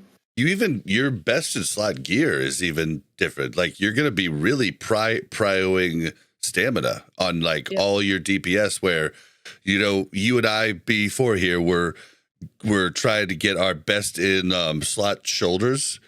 Those are great for a parse run because they're 12 agi, 12 strength. But for a speed run, if you have all the gear that has all the stats that are DPS but don't have stamina, if you die, just like she said, you're really hurting your team. So speed runs and parse runs are completely different. And for any listener listening, a parse run is where you're trying to do the most damage to the boss possible and kill him as fast as humanly possible, as opposed to a speed run where trash is very important. Trash pulls are probably the most important part of speed runs. So, yeah, It's crazy. So the speed run is like the whole dungeon in as fast as possible. Mm-hmm. Yeah, it has like a certain metrics of like how many of each type of mob you have to kill. So you get penalized if you don't kill enough of them. It will like add minutes to your time and whatnot. So you have to like know exactly what trash you're killing, where. Everyone needs to know their responsibilities, and the healers we run one healer, one tank. So we have one healer that is literally keeping 10 people alive. And it's like actually crazy. Like every person needs to be super accountable and super on their feet. Yeah, I've been wanting to try it, but I haven't gotten. I was It's supposed to do it with definitely- Sarth and no hit, but we didn't. Yeah. And Sarth did want to do speed runs in BFD because it was so short, so we didn't end up doing it. We just ended up doing parse runs. But I've wanted to try it, but it is It's definitely expensive. It's expensive, and it's also like it can be over this fast. Like we were doing this attempt for every lockout except the first one where we were just learning, obviously. But it's just like we would have like a perfect first 5 minutes, and then we would get to Viscous and just pull way too much trash and just die, and it's done. You don't recover, and you don't get the parse after that because you lose DMF and you lose your Nomer buff, which are harder to get back on the fly, right? So then it's just over. Yeah, like you're not going to parse now, and you're not going to speed run, and it's just and depending on your group, there could be some real sour, salty people in that group that just ruin everybody's nights after that because of it. I've been that guy before, like losing Really? world buffs back in 2019, especially when the tank decided to dual wield for the first time and not tell the healers he was going to dual wield for the first time. Those types of deaths piss you off. Like it's rough. Yeah, so for Nomer, the speed run, like your run time starts once you engage Grubus, the first boss. So you can Mhm. clear the first trash and chill, like at that boss, and Yep. then as soon as that fight starts, your run time starts. And then the only other big thing that I see on like the rules would be there's a 1 minute penalty if you have a character swap. So it's like if somebody dies, you could swap them out for somebody that has their world buffs if it's early on and you think it's going to save you more than a minute to swap them out. But Yeah, I don't know. Swaps are more of a thing in like the bigger runs, right? Yeah, like the like a 40 man or 20 man. Yeah. Yeah. These, if people are swapping, I'd respect it, but I imagine nobody's swapping for speedruns in Nomer. Yeah, Jason, if you check, or Buck, if you check these out, like they are impressive. And yeah, it's a whole different way of playing. Oh, but yeah, all right. Well, let's move on to the next piece. The next piece is raid size changes. So we have been told that the yet to be announced level raid, we've been told by Agrend that the yet to be announced level 50 raid, spoiler alert, it's going to be Sunken Temple. I didn't say that because of the data mining. I said it on this show in phase 1. It's going to be 20 player. And also hinted Molten Core will be 20 player, which means Molten Core might be coming at level 50, which honestly would make a lot of sense. Also, I called Molten Core 20 man on Scotty J and Go's show back before even phase 1. So just throwing that out there. Imagine a level Stradamus. 50 Thunder Fury. Amsterdam. Level 50 Thunder Fury, and you can't equip it until the next phase. That would be pretty troll. It would be It would definitely hilarious. make it easier to keep farming that content so that more tanks get that weapon. It would. we'd have- It would, and we We'd have have to another go- tank that can get it now. Rogue. Oh yeah. The Yeah, that's true. Silithus quest part for Thunder Fury, we'd have to go there and kill that world boss. Like, you'd need a lot more than we needed in Classic to summon that guy. Mm-hmm. Yeah, it could be. Yeah, it would be interesting. But yeah, I've got to say my piece on each of the topics to start. So I'm going to let one of you say your piece on I'll go ahead. on this topic, and then I'll be right back. But I can hear you. So the thing that's kind of rubbed me a little bit the wrong way is I was kind of expecting to get up to 20, but them still saying that there's going to be 40 out there as well. It's like the guild that I'm in on EU is we don't even have 20 level 40s right now. I mean, we probably won't get there. So it's like if we wanted to merge with another guild that's another 10 player guild right now, then we would be fine for the next phase. But then if they then increase the raid size another time up to 40 and redouble it, then we would have to re-merge with another guild of 20, and that's a lot of merging and a lot of reformatting loot systems, and it's never fun to try to merge a guild with another guild, and then having to do that twice in the same season would feel kind of bad. So like I would prefer if we had confirmation that yes, there's going to be 40 player raids, or no, there's not. But I feel like we're kind of in a limbo. It's like maybe we won't get 40, but maybe we will. Isn't 40, it's like quintessentially classic, right? But it also is very archaic. It's there's nothing more demoralizing than being all set up to run your molten core with your favorite homies, and you're like 4 people short, and you just kind of limp in, and it still falls over, it still dies, but you know, someone dies to Shazra because she doesn't die fast enough and explodes on the melee or whatever. You're missing a debuff because you didn't have a certain spec in the run. Or like you were put in the non-parsing group because, you know, someone else wasn't there that needed that spot or whatever. Being quite honest, I personally hate 40-man raids. Attrition is the biggest killer.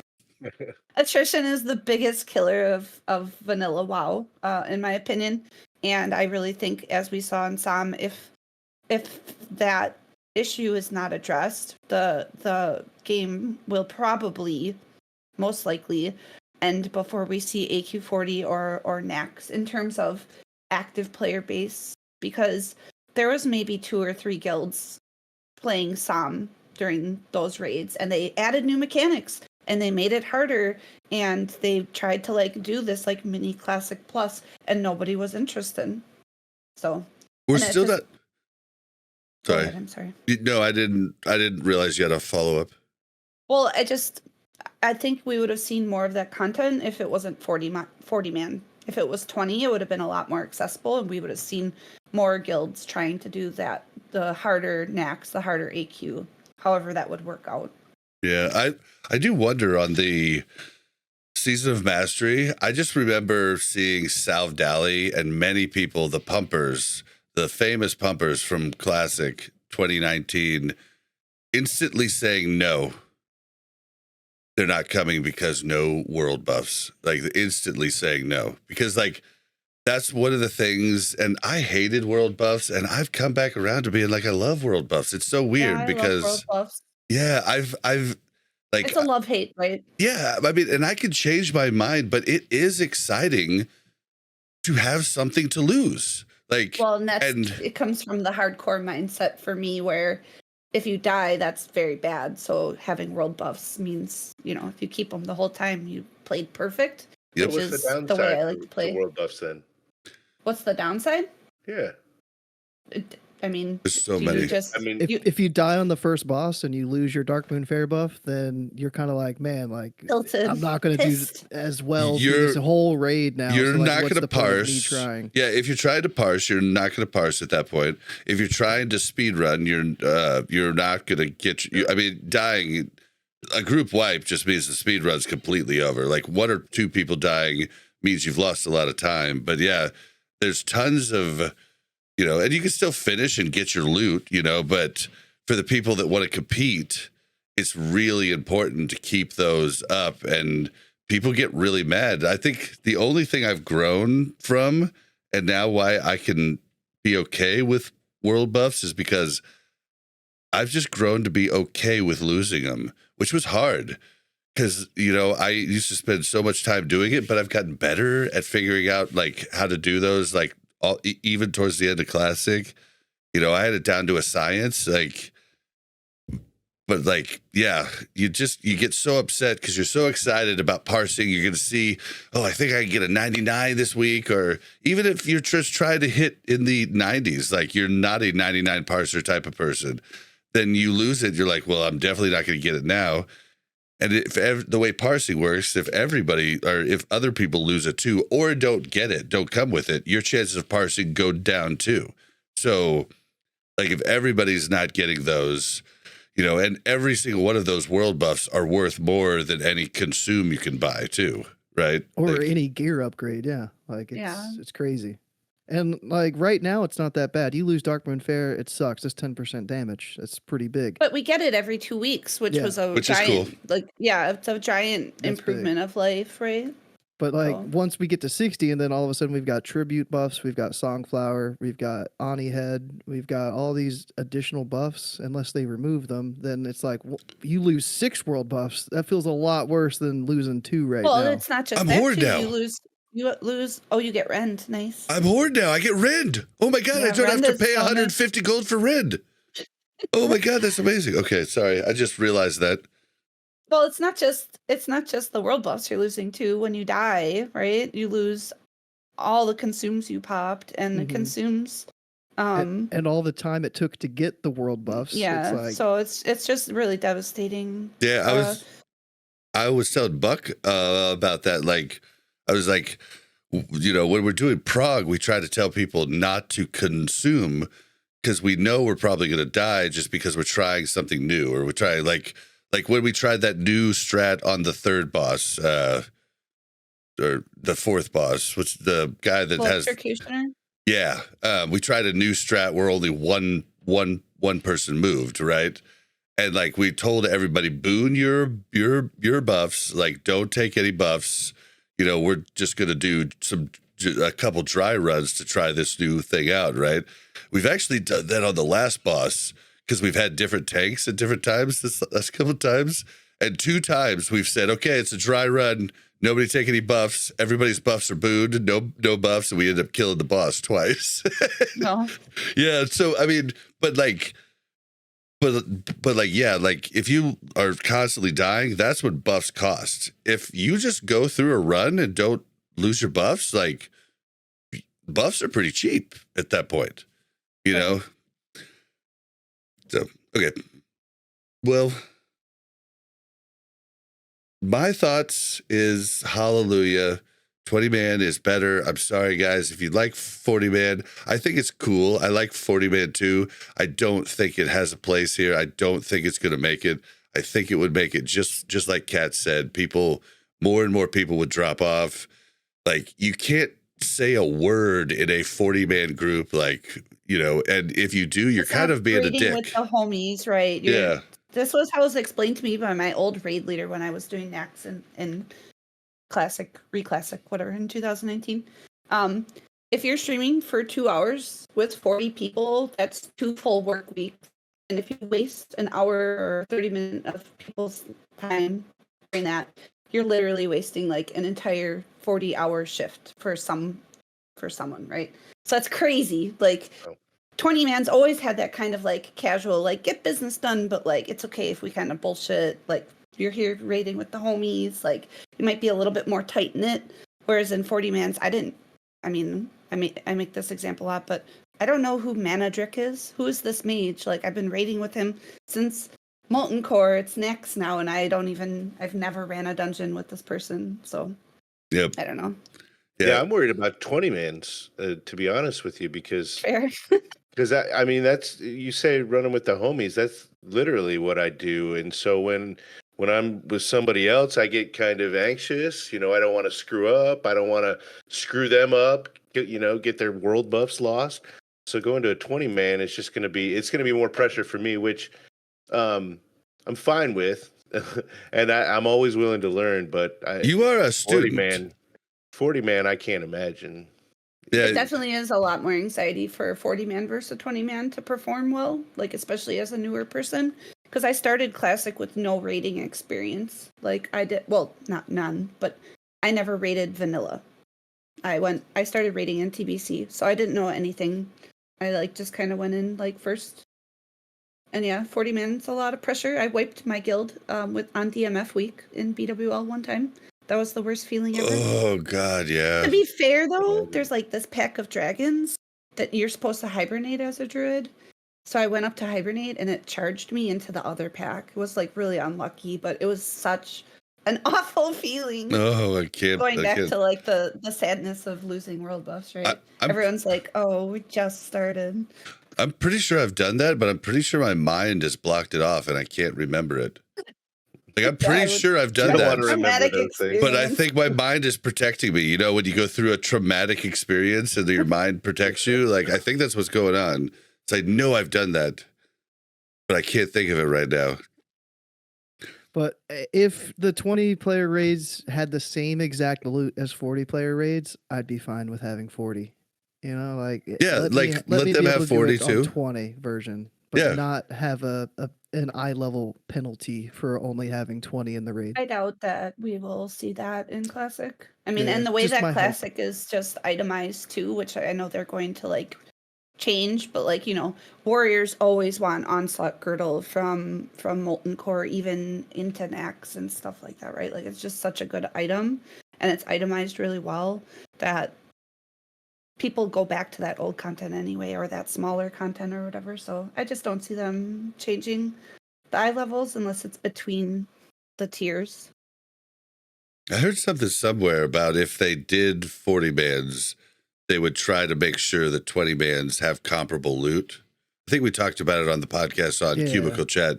But comparable, like, we feel like it'll be like the super sweats will want to run both because there'll be certain trinkets in each of them and certain like, you know, like I never got one of the cool trinkets at the end of Wrath because I just couldn't be bothered to do 10-man Lich King. Like I was just doing too much already, and I was just like, it was for rogues. It was the trinket off of the second boss. Was it Lady Death Whisper? The one big, I don't know, spider looking thing with the tall torso that you don't want to get hit by ghosts. There was a trinket that dropped in there in 10-man only, and it was the best trinket beside Deathbringer's Will or whatever for combat rogues. And I'm not going to do it. And yeah, like doing multiple of the same raid, I really don't want to have to do that again. Like, I really. If there's CG 40, man, I'm never. Yeah, no, my God. ZG is hard, man. If you're doing everything in there, you die so easy. And there's just a lot, like, kind of like the thing that's been sort of nice, if you've noticed with the new raids, is there's kind of not a lot of trash, really. Like the hallway in BFD is kind of like the longest of it, right? Nobody loves trash. No one's like, you know what? I can't wait to raid to do trash, like. But at the same time, though, TOC did teach me at least that I do want some trash. But no, I agree with you. I don't want a ton of trash. But TOC was pretty boring, just doing 5 bosses in a row with no trash. And that was also like that was the only content, right? There wasn't another raid in that tier. No, it was just TOC. And that's just not enough content at the time. Did Ani come out the same time? I think Ani was out prior to TOC. I don't know. I don't remember. We had a VOA boss, I think, too. So if you want to, that situation, then yeah, there was a VOA boss. But yeah, I love trash, but I also like having AOE. Instead, I don't have AOE yet. I have a hurricane on a 1-minute cooldown, Bob. Right, druid problems. Right. I don't like trash right now. It's just 1 minute. It's only 1 minute. That's the longest 1 minute in the world when everyone's doing like 900 to 1,000 damage and you're doing 28. If there's one thing the sleeping bag has taught us, it's that 1 minute is a long fucking time. I put a timer on last night. I was like, this is longer than a minute to get 1 stack of this buff. There's no way. I put a stopwatch on. I was like, yeah, okay. I too. Yep. 3 minutes is 3 minutes. It's just a long 3 minutes. Yeah, dude. I think. Sorry, I didn't mean to go. Hydral trash in pre-patch of Wrath was some of the funnest trash I've ever had. Yeah, Like, once you. oh but, my but gosh. I think people's opinions of this stuff changes depending on what their strengths are, right? Well, Yeah. and go. Hydro trash all through TBC made me want to slit my wrists as a. I shouldn't say that. I As a hate it. Yeah, I warlock? shouldn't say that. But yeah, oh my god, I feel. Yeah, it made me very unhappy to freaking play a warlock and hydro trash. Seed. And me and the other locks were like the biggest DPS. I couldn't go to the bathroom. Like during trash, like I want to go to the bathroom and sneak off for a second, but I couldn't. Although in Wrath, I really couldn't either because I was the tricks guy. So like as soon as the tank didn't have aggro, all of a sudden I said, "Where's Bob? Where's Bob?" It's like shit. Called out. But That's yeah, I hated tab seed. I hate one button shit. I like that's why I don't want Fan of Knives. Like I like That's being fair, able to that's build fair. things up, being able to do different things, like different moves. Like Fan of Knives might have been fine with me if it had a cooldown, and you still have to do other things in between. Like that would have been Sure. cool. Yeah, if it had like a 5-second cooldown, and so then or like 2 globals, right? You would have to like fan of knives, and then maybe you would put up slice and dice because it's a combo builder, right? And then you fan of knives again, and you do a couple sinisters or mutilates or whatever, and then you envenom. Or I don't actually know anything about rogues, so I'm just talking out of my ass. But No, I mean, you're like the Venom doesn't make sense, but you're definitely making sense on the other stuff. And but it, like you would use it as like a cleave, right? Which is good, but it's not just a button spam. Yep. Then, right? So, yeah. which the only cool part about it was like setting yourself up for crazy, Fan of Knife spam, and that was fun in the beginning, but it quickly became not as fun, right? Like after Nax, it was like okay, but yeah, I think all in all, I'm happy that they're going to 20 man. I was hoping that Nomer would be 15 man, but Like a stepping stone. yeah, like a stepping stone. But at this point now, I'm happy that they're going in ranks of 10 because, like, I run 2 raids, like with I've got, some people that run both, like with a different character, but basically I got 16 to 17 people that are solid, ready to go, So I'm kind of excited about the 20-man raid and only just doing, that one 20-man raid and leading that one raid and then having my alts in other raids, maybe type of deal. I tried to go back and find where I heard them announce it, but I think that they said that all 20 player content is going to be on a 3-day lockout. So this would mean Molten Core is going to be on a 3-day lockout. We don't know for sure. Shit. So that would be kind of crazy. Like that would help people get Thunder Fury so much faster. So maybe that's one thing. Or they probably considered that. Like, or the hey, belt for warriors. Turtle. Sorry, Yeah. it took me forever to get that. So yeah, I remember I wish I could have found where I heard that from, that they said that, but I'm pretty sure somewhere they might have only been referencing ZG and AQ at that point. Like That's a pretty big raid to have 3-day lockout on. What's 9 bosses? If Is it's it the just only 9? 6, But it's if so it's much the only- trash. Yeah, it takes is. a Well, you while. don't need to do all the trash. It's just Let's like take the safer, trash right? out, Cat. Let's have them Yeah. take the trash out. 50% Less trash. Molten Core now with 50% less trash. I like it. If it's the only content available for us, I don't think it's going to be 50. That's my personal opinion, but I know that they want to phase the 60 content. We are going to only have Molten Core every 3 days for 3 months or whatever.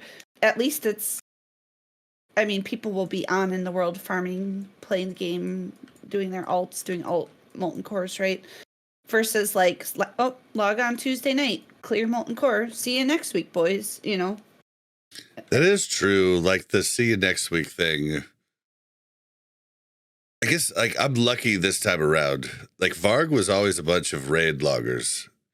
But like now I'm in Swamp, and like there's people to go PvP with and everything all the time. Like, you know, when my boys aren't on during the day, like I hang out with other people I barely know, and I get to know them a little bit better each time. Mhm. And it's really cool to be in a guild like that. But I bet a lot of people don't have that same situation. Like Go, for instance, on his EU character, like they're not gonna have enough to do a 20-man currently. So My guild either. My There's- speedrun guild is 11 people. There's 2 people on Wow. right now. I'm one of them. that's rough. All right, well, next up is Self-Found Hardcore now live. Kat, who's one of the biggest hardcores ever, has played a couple hours. Yeah. But Kat, I you said it on Cubicle Chat. Cubicle Chat. You guys should check it out. Make sure to go check out Scotty J's channel. Although our episode is not on the live streams, I wanted to check out So- some stuff. I can send a link. It's unlisted, so it's still available, but it got flagged for something like excessive drinking or something like that. So Oh my God, no way. yeah. So No. he was gonna unlist it. I think he was just trying to get it like remonetized before he relisted it, and it's probably just escaped his. Oh, I just wanted to see your guys' because I think you guys watched Cat more than you watched me. I was wanting to watch Yeah. the commentary on it. I tried to commentate it, but I was a little bit behind. My internet was a little wonky, so I couldn't really like shoutcast it. But I was talking about both of you guys' raid. I was giving both of you guys a little bit of flack. You know, I mean, that's how ours I was do. over so All right, fast. send me the link because I want to see it. But Kat, you said something on there about basically you feel like you've beat hardcore. Yeah, I did 11 characters between 1 and 60 and 1 and 70. Some world firsts. I rated before official hardcore came out, and I completed it on official hardcore. And I just kind of like, to me, the best part of hardcore, and I'm very grateful they made official servers because it allowed me to prove myself, I guess, when a lot of people had doubts after the Fifth Horseman incident and stuff like that. But Fuck that guy. yeah, Sorry. it has- I had something in my throat. Asshole. that's just a little frog. Kid. Sorry. I think I the- got it out.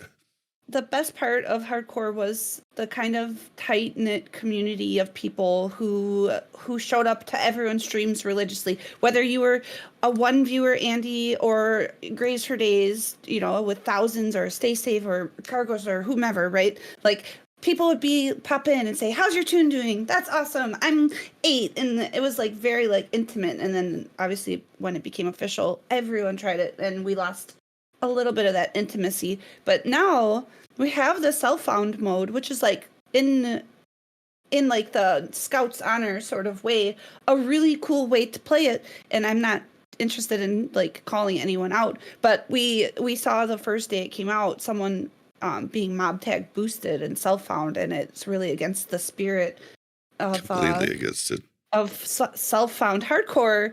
It's like really like kind of takes away, and we can't police people, it's not illegal, you know what I mean, like, but that's not the hardcore that we all played and loved. And I'm kind of like, I'm really glad for it. I think Stay Safe is doing something really cool with his Zone Man challenge, which, have you heard about that? He's been trying to get that off of the ground for a long time, where he gets different perks and stuff going. Yeah, I've seen It's it. basically like you have to use professions between 5 different characters to unlock new zones. And I was like, oh, this will be easy. I'm awesome at hardcore. I'm going to try it out. And then I'm level 9 on a hunter, and I can't get my pet at 10 until I level 4 more characters. And I was like, oh, I don't know. This is not for the faint of heart. And so, you know, in that way, like, if you really want to challenge yourself, I think that's a great thing, but I'm kind of over it personally.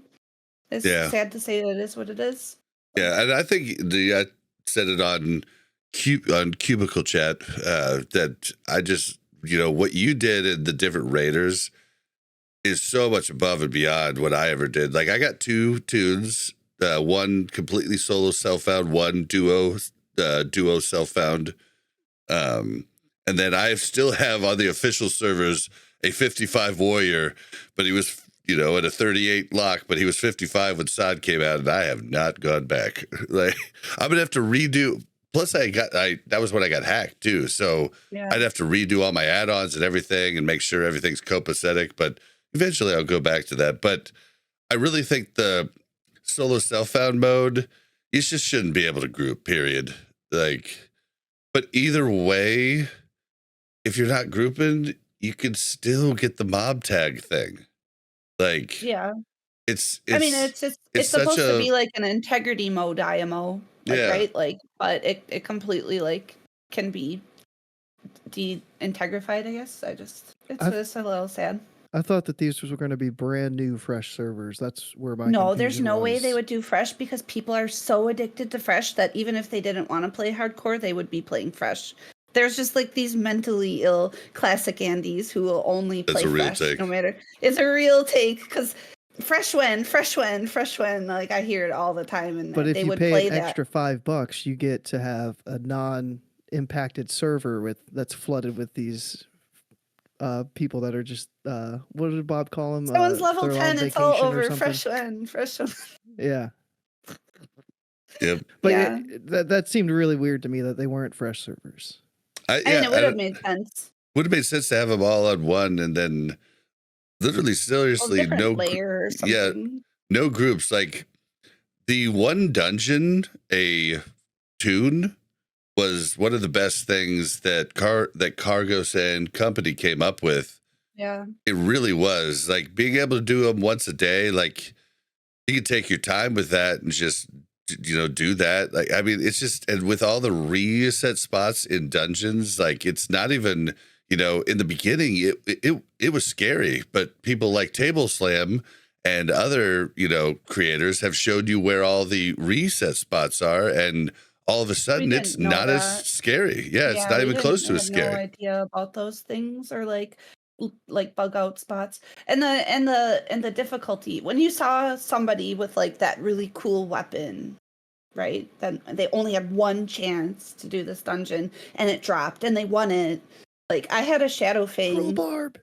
I had a Shadow Fang, and then what's the Assassin's Dagger or something? What drops an SFK on one of Assassin's my Blade, I think. Assassin's Blade, yep. They both dropped in the same run, and that rogue was like blessed. Everyone was like, "Oh my god, that rogue is so blessed!" Like, And then he that's died the crazy. next day. Yeah, I died. Thank you, Cargos, for killing me. The only cruel barb that I got was my first tune, who died at freaking like 28.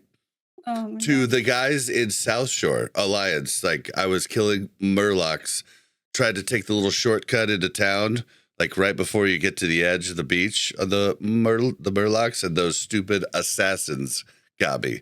That was my first.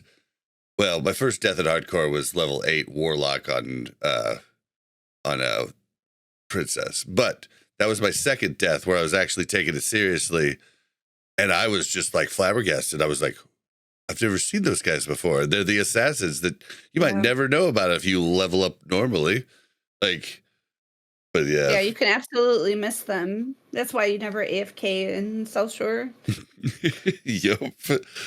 Oh, but yeah, so I don't know. It's a little late, and there are some definite problems with it, unfortunately. And I mean, for me, SOD is just too good to try anything else right now. I know Cat's branching out on a bunch of different things, but I'm like living in SOD like it's my home. Like, I mean, I really am.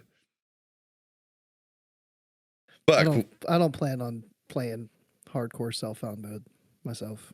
It's Like, too bad. I mean, know you the didn't really intent play- of it. I played a little bit of hardcore. you played a little bit with me. We got like I- up to 19 or something. I did some Era and I did some Wrath, and my thing was like I just wanted to go into the dungeons and solo the dungeons, and it was a lot easier on Wrath. So I got a little bit further. I got up to, I died in Stockades, but I soloed DM or VC whatever Dead Mines. I think I even did Black Fathom Deeps before SOD came out, and as a hardcore tune, that was kind of neat. Yeah. And then there was one other dungeon, Wailing Caverns. So that was my thing for it. But I don't know if this wouldn't change anything for me personally. It'd still be the same rule set, quote unquote, for me if I played on a self-found server or tune or not. Yeah, that's because you don't try to take advantage of the rules. Like, Yeah, I always play solo anyways. Like, so like me and Buck, we've, known each other forever. We used to do I used to host a fantasy football league and also a Madden league.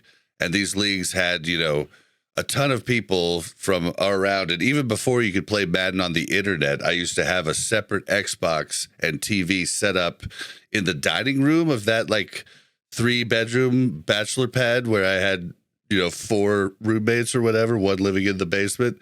But we had just that one area with like a love seat couch. And that was where people would come over for the week and play their game of Madden, right? It was Every just 3 like days where you forfeit your game. Yeah, and it was just set there, and they'd either play, like we had usually about 16 people, so about half of the 32 teams. So sometimes you would play a real team, sometimes you would play a CPU team. But we had to make these rules called JJ rules. And JJ was a friend of ours that would find any way to game the system rather than just playing. See, you're not the type of guy to try to game everything. You're the type of guy that wants to achieve something for real. Well, JJ is the type of guy. So we had to make these different rules, and we coined them JJ rules. And we had to do it in fantasy football too, because he would find any leak. And that's what these types of things are. And if you don't, like, they literally need to implement JJ rules, like, into the game. And like, that's the problem. Like, if anybody does any damage to a mob that you've tagged, you don't get any EXP. Like, that's one of the changes that would need to be made. But I think this is kind of like, thank you, but not enough type of deal. Anybody have any last thoughts? That tune could still die. That's getting boosted, especially once they're getting closer and closer to 60 and the mobs that are getting tagged for them are higher level. And the people that are helping tag the mobs could also die. Like, there's some ways that could have gone wrong. They were taking risks. Yep, they could have got DC'd. They were still playing the game and doing what they wanted, their version of playing hardcore. And although I don't agree with it, we're going to that. Don't you tell me how to play my game. Yeah, I get that though. Like, I get that. I'm not going to respect it being an old schooler like Cat. Yeah. This was done by an old schooler. Ooh. See, I just like that there's people that are out there and they will do whatever it takes to be quote unquote world first. And that's how world first was able to be achieved according to the rule sets that are on that server. So to me, it's fine. And that's why I think that it should have been a brand new fresh realm instead of a live realm with a new option added to it. And that's It would have been I think that would have easy been to better. just give it a different layer for solo self-found. Yeah. Oh, true. Because there was always in the hardcore was like respect the 1v1, but like, if you saw someone absolutely about to die and you just like accidentally stunned their mob so that they could reset the lead. Just like that was like kind of the camaraderie, like the I saved everybody I possibly could without putting myself in danger. You sometimes too took the risk with your life. I remember this one time I was trying to save a mage doing the Murloc AoE farm in Dustwallow, and I healed them because they were at like 5% health. Well, I didn't know they had it under control, and all those Murlocs turned and started chasing me. I ripped a rank 8 regrowth or some, I don't know, whatever, and it just was like. They all just like turned and It's looked like, at me. mine. Shit. Mine. All of them look at you at once. All the next turn. It was literally like that. Just drink. It was so funny. But I was like, oh shit, I fucked up. So it was a different you would respect the 1v1. So, but at the same time too, sometimes like you had that little like nod to like the person who probably threw you a buff after that too, right? So I just couldn't let people die. I just couldn't. Yeah, like if I could save them. Now, if I couldn't save them, I wasn't going to go in there and just give my life for them. But I would assess it quickly, and I just couldn't let people die. I've seen these clips where people just watch somebody get killed while they're AFK.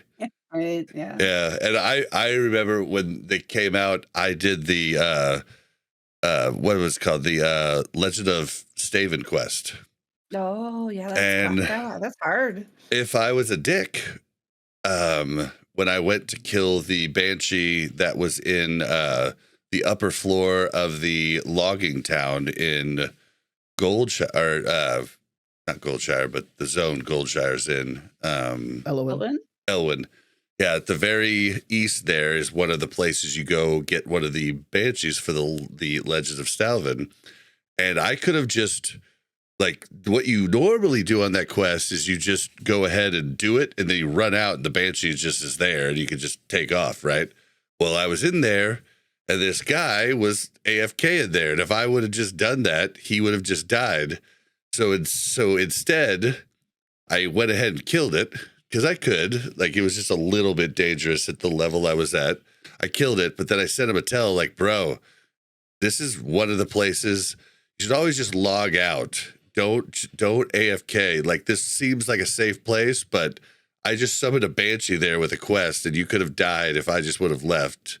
And he was like, thanks, dude, thanks. Like, but that's the type of camaraderie we're talking about. We're trying to teach people rather than laugh at them dying. And I've seen so many clips of people standing there watching somebody die, and I'm just like, oh. See, I'd be sitting there trying to look like, what gear do they have? Are they about to die with this epic item? Like, what? Oh, I would do that to start, but I would save them before they died. These guys just watch it. No. And then they do like a / lol and run off. And it's just like, I just don't see that as funny. All right. Well, any last thoughts on the self-found hardcore mode? I'd be curious to see I who think all played hardcore it. is absolutely nuts. I can't imagine putting hours and hours and hours into it and then it's just gone. Yeah. Well, I retired my character. She killed every raid boss all the way through Nexternest, and they wanted me to come back, and I was like, I'm good. Like, that's my trophy now. So Yeah, this is a trophy you just keep. Yeah. Good for you. It might have been Bob that got me into hardcore to make me start my first tune. I think it was. I had that same exact feeling. It's like, if this tune dies, it's so many hours that gets wasted, but it's a different experience once you actually try it. So I'd give it a try at least once. it teaches you to let go for sure. Your first morning, it's like, you're like, okay, this next one, I'm not doing this profession, but I am going to do this profession because it might keep me alive. Like, I'm not going to level my leatherworking to 108 at level 10, but I am definitely going to get my first aid up this time because I missed out on that last time. You just planted the seed in Bob's head. I know I'm going to hear it like in a week or two. We're going to get bored, and Bob's like, you want to try it? I'm going to try it. I wish something that I wish just really quickly too. Something that I wish is that the self-found mode had duo support, because duos in hardcore are so much more fun than solo. So fun. I loved it with Mel. Being able to like trade, like, I made you this gear, I made you this potion, like, oh, quick, like, can I have a cookie? Can I, like, all those like different like things, different options. The quests are easier. You could do like harder things. They don't have that support in self-found, and I do wish that was there. Like a soul link, if one died, the other died. Sort of thing. Yeah. So Jason, what duo is you are allowed to trade each other. Like, so you could like kind of plan your different skills, your different professions. Yeah, professions to like go with each other, and you could like really like do everything together. You could trade back and forth, but then if one of you dies, it doesn't matter if the other one lived. You both die. Like you both fall on the sword. delete your character, and we had so much fun with me and Mel. And sometimes it was her fault, sometimes it was my fault. I remember the first duo I did with Mel. We were a warlock priest, and we were a badass. AFK, weren't you? No, that was the level 35 double druid run. But this was the first one we did. We're in Stormwind. It's a safe place, right? Yeah. We're in Stormwind, but all the super hardcore, like all the super hardcore, because it took me a bit to talk Mel into it. So all the super hardcore people are doing the Onyxia attunement. And we're in Stormwind and we're just turning in quests. And she's like, oh, there's something going on here in the throne room. I'm just going to walk by and turn in the quest over here, this old book. And I was like, oh, you probably shouldn't. I think you should probably just stay away until it's done. She's like, oh, nope, I got by. Like, she literally hadn't listened to me. She just went on by. And then I'm like, okay, well, maybe it's not that bad. And then she's like, I just died. I was like, what do you mean you just died? She was like, I was just walking back out of the throne room and I just died. I was like, oh my God, those mobs cleave. The mobs for the Ani attunement cleave. You just walked by and got cleaved. And our tunes were dead. They were like, they were level 25. It was Mel's first duo with me. It was hilarious. And we just had to delete it. But most of the time we died, it was my fault. Did you go and die to the same mobs since she died to him? Like, how did you get rid of your tune? Did you just delete it or? You just Yeah. You just go in. I would have gone just in there and delete. died to the same mobs and be like, Mel, you died. I'm coming. That's what I did do on the double druid run we had. No, it was I was a druid and she was a priest. We were both level 35. I panicked when I ran back. She pulled the mobs in Stranglethorn, top right, northeast. And it's like in that area with all the where Cat has to farm her juice or poison. The Curzon stuff. Yeah. So we'd been going in a circle doing our quest the entire time, but she got too close to the barn and took aggro of all the hounds and the hound masters or whatever in that barn. She took aggro through the window. And that's the same way my priest died. It's cats. And there's like 3 hunters and they net and like 5 panthers. It's like 8 mobs. And it's insane. And they all are linked. I died the same way. I died in like 1 second on the priest, just like. And I had went to fill up my drink, which isn't far away, but she goes, oh God, Bobby. And I run back and I sit down and I see all of them attacking her. And it was during Valentine's Day. So she had the Valentine's Day trading dummy and she had dropped that, right? Which had bought her time. So it's like the trading dummy you get through the Valentine's Day holiday stuff. And she had bought herself time. And I come back and I freak out. And instead of going to bear, I go to cat. And then I run up and then I realize I'm a cat. And then I go to bear. And then I could have hit taunt, like my AoE taunt, and I didn't hit it. And then she died. And then I was like, I didn't do anything. And they all ran off. They de-aggroed me. So I was like, well, I have to delete this tune anyhow. So then I went in with the bear and I took the whole fucking squad out solo, which means if I would have done the right thing at the right time, if I would have went to bear, charged in, she would have been fine. Oh, no, it feels bad. Yeah, it feels bad. Like I was buffed up enough and had enough stuff that I was able to just take it solo. If I could have taken the aggro off of her, if I was smart enough to AoE taunt, we would have lived. And that hurts.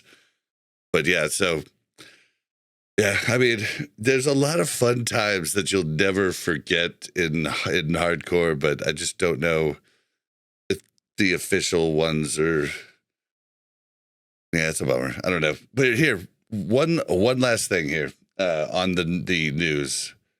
The unstable OP sword Bloodthirst Blade has been dropped. The biggest weapon in Season of Discovery has been dropped. It's a 2-handed sword with a speed of 4.20, aka 420, which also is the sell price 4 gold, 20 silver of my shades I just got last night in a Nomer. So lots of shout outs to the 420. Love you guys. It is 168.21 damage per second, 333 strength. It has a top end hit damage of 764 damage. chance on hit, claim the promised soul, but it's also requires level 125 and is unique 0. So you can't pick it up. What am I getting at? I'm getting at this is the sword that the big guy in STV carries. And I forget his name. What's his name?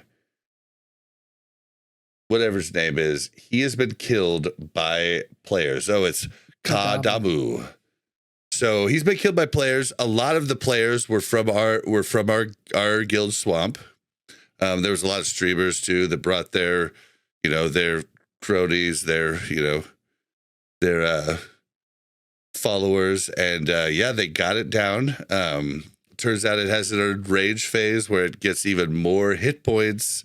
It's just like it's a crazy thing that they brought him down. The GMs came in and tanked one of the fights. A GM, not a GM, a dev came in GM form and tanked a boss and kind of moved the boss over to to one of the shrines. It was kind of like hinting this is where you want to do it, but that's not where they killed him. They killed him the next day, and yeah, that sword dropped. It was hilarious, and I guess there's a bunch of rumors of like a bunch of health pots dropped. You could have multiple tags, 150 gold. I've heard all kinds of stories. I don't know what you guys have heard, but it's pretty funny. This was obviously the devs interacting with us, and this is something we didn't even see in 2004.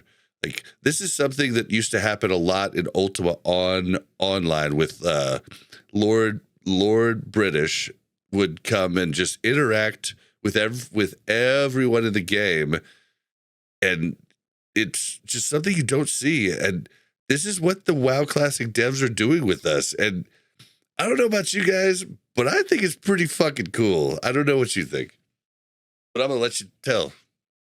It's kind of like the 2024 version of the level 1 Hogger raid in my mind. It's like you can overpower any mob that they have in the game if you have enough players that can get to that zone and do it. And it's kind of neat. A lot of people were blaming these events of people trying to get so many raid groups on the same layer, causing lag on other versions of the game and all that stuff. I don't know how much truth there is to all that stuff, but it was kind of cool to see people ganging up for a common goal and getting it down. And then there was also people that were there trying to kill people doing the event. So I like that too. It was like, yeah, they got the boss, and then after that boss was dead, it was a bloodbath. Everybody was just living bombing. Mages were trying to like get killing blows down for the blood because the event was still going on. It's still an STV, so people were still trying to farm their stuff. So that was pretty cool.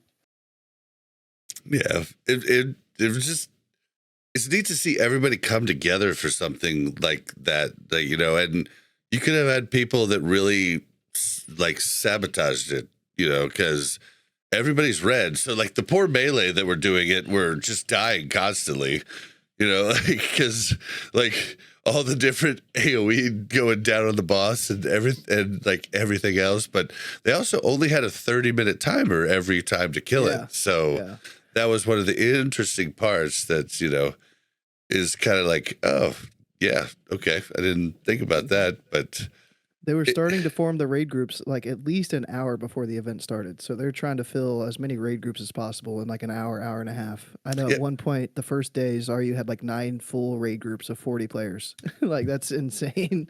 Do we know what the raid groups, because remember they said there was going to be like something, like if you formed a raid group, it was going to debuff you or something.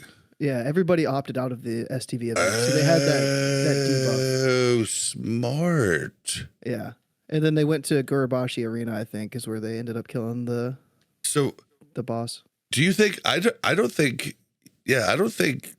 the devs actually had planned for anybody to do this, and I think they threw these items on as just like a meme, fun joke.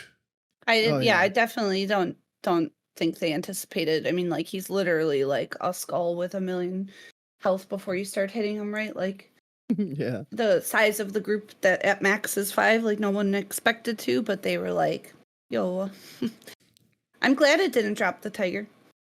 Oh, Am I the only one same. who feels that way? Oh, Gosh, yeah. imagine if you had to farm that. It was ruining other servers. I mean, people were dying on hardcore and people were getting, like, even in retail, like, you couldn't play. Like, I was falling off my mount repeatedly, like, in a cycle because of this event. Is just insane. I heard a lot of hardcore people died too, which really sucks. It's a bummer that, like, but nobody that was participating in it knew that they were going to do that to you. So it wasn't like it was vindictive, but No, it wasn't. Well, they knew it was happening after the first time. yep. And so you were just, it's kind of like on hardcore official servers when they were booming at the very start. After the first time that, you know, everybody got Zandalar buff, you knew that when, you know, the Discords told you that ZEG was going out at this time, you knew you needed to get to some place safe. Like, that was part of living in hardcore, or else, you know, you could die. Like, but the first time felt really bad for the people that died. But yeah, it was just like, I mean, this one's even easier than the ZEG one was. You could just know that, you know, that's good that, you know, at that time. Although I think only Crusader Strike was the one causing problems. I don't think anybody on any other server was trying to do it. No. But I still think it's really neat. Like, this is just kind of a neat thing, and I'm glad it didn't drop them out. I'm glad it dropped. I hope that the rumors aren't true, and it just really just didn't drop anything useful at all. Like, there's all kinds of rumors. Just because I don't want this to be something everybody's trying to do every time. I really enjoy this event, and I want to keep it somewhat playable. And I'd also, honestly, like, at this point now, take the boss out and then just give us the buff around each shrine. Like, give us the buff, the buff around each shrine, because when we've had crazy lag, like the really crazy lag, we were right by the boss. We did go back. I've told everybody, I was like, well, if we go north, we'll have less lag. And they're like, no, it's the whole zone. I'm like, well, I've done this before. Like, we'll have less lag. We do have less lag when we go up. So if we could scatter people across the zone and just, I mean, you could have the boss at each of the altars and just like have him so he can't be yanked to another altar. But that would be a way to split people up on the huge servers and kind of make it just more fun for everybody. Or just give the buff if you're by an altar. I don't know. A catch-up mechanic for the blood coins is... Oof, that would be really nice. That'd be nice, yeah. I'm for it, Bob. It's a really fun event. All right, well, I believe Kat has to go before this last little discussion. She has to get to a raid, so I wanted to give her a chance to sign out and tell people where we could find her. If you're new to me and my content, my name's Aprikitkat. I am a full-time partnered Blizzard streamer. I primarily play classic World of Warcraft, Season of Discovery, Wrath of Lich King, but I have been playing some more retail and whatnot as well. We do some variety. I stream primarily on Twitch. I also have content on Instagram and on Twitter. Both of those, or all three of those names, are at APRIKITKAT, Aprikitkat. So hope to see you guys there. As always, I really love being on the show. I always feel really cozy and excited, and I enjoy the vibes. So thank you for another phenomenal opportunity, Bob and Go, and Buck. Really nice to talk with you guys as well. I wish I would have had more time. Unfortunately, we're already 30 minutes late because of me. So thank you. I hope you have a wonderful rest of your podcast. All right. Well, thank you for coming, Kat. And if you lose your guild, just let us know. We will get you into Swamp ASAP. Have a good night, guys. See you, Kat. Bye. Bye. All right, guys. I just got to fix up the names real quick here. It'll only take a second. Do you think I can get DMCA'd for that? For humming a song? No. You better not.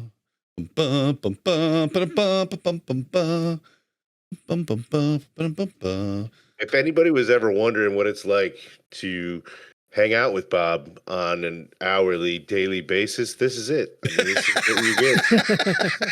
A lot of Bob Or karaoke. Mel. I mean, at least I'm not married to him. You know? Hey man, at least I don't do whole songs. You get pretty close. Yeah. Really? I feel Oh, like yeah. I stopped pretty soon. No, man. Sometimes. Yeah, like All right. last night, I was trying to listen to my metal songs, and then you're over there singing Britney Spears. I'm like, Bob. I did not sing Britney. Do not know. You cannot do that. It was One Direction.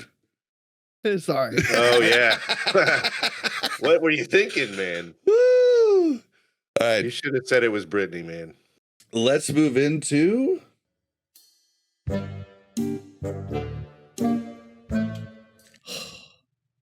Bobby, we need to have a talk about this World of Warcraft Classic. Do I look like I know what a WoW token is? All right, guys. The final part of this episode is the supposed declining population in Sod. And this comes from us using ironforge.pro for our data. And it really is not a great data thing because I'll just tell you, like for anybody who doesn't know, I think a lot of you are going to know, but for anybody who doesn't know, what it does is it tracks the population of people who raid, okay? And only people who raid and at least one person in their group was logging to Warcraft logs. So the problem with this is that I can tell you, my raid group, both the first one that I did with my rogue, they were very mad at me, and the first one I did with my hunter, on a different account, by the way, were very mad at me. That's because I was supposed to be the guy logging, and my weak aura that started logs for me automatically in BFD was not set to start logs automatically for me in Nober. Luckily, DBM, the only reason I had to use that weak aura is because DBM had not updated for Season of Discovery, so the auto start logs wasn't there. So even if you log on Warcraft logs with the app, if you haven't done /combat log while you're in the dungeon, or you don't even have to be in the dungeon, I don't think, but like if you don't have the auto turn on logs, every time you die or anything, you have to do another /combat log, and that's what actually starts logging to the text file that Warcraft logs reads. So even my two tunes, the first time they raided, my two tunes and the 9 other people in both groups weren't counted on this, basically this thing. So if I screwed that up, I bet you a ton of people screwed it up. So that's a ton of people we don't see there as well. But we also see, just this last week, we went from 181,000, basically 182,000 people raiding in Sod, week 213 through 219. And then if we look at 220 through 226, we went up to 266,000. So all this tells us is people who log. So if you don't log, and a ton of people don't, then you're not going to know. And if you screw up logs, then lots of people were probably using the same weak aura that I was. So like, that's kind of like a data miss there. But at the same time, we could definitely see it's a slower start than when Season of Discovery started the first time. I'm gonna cut you off, Bob.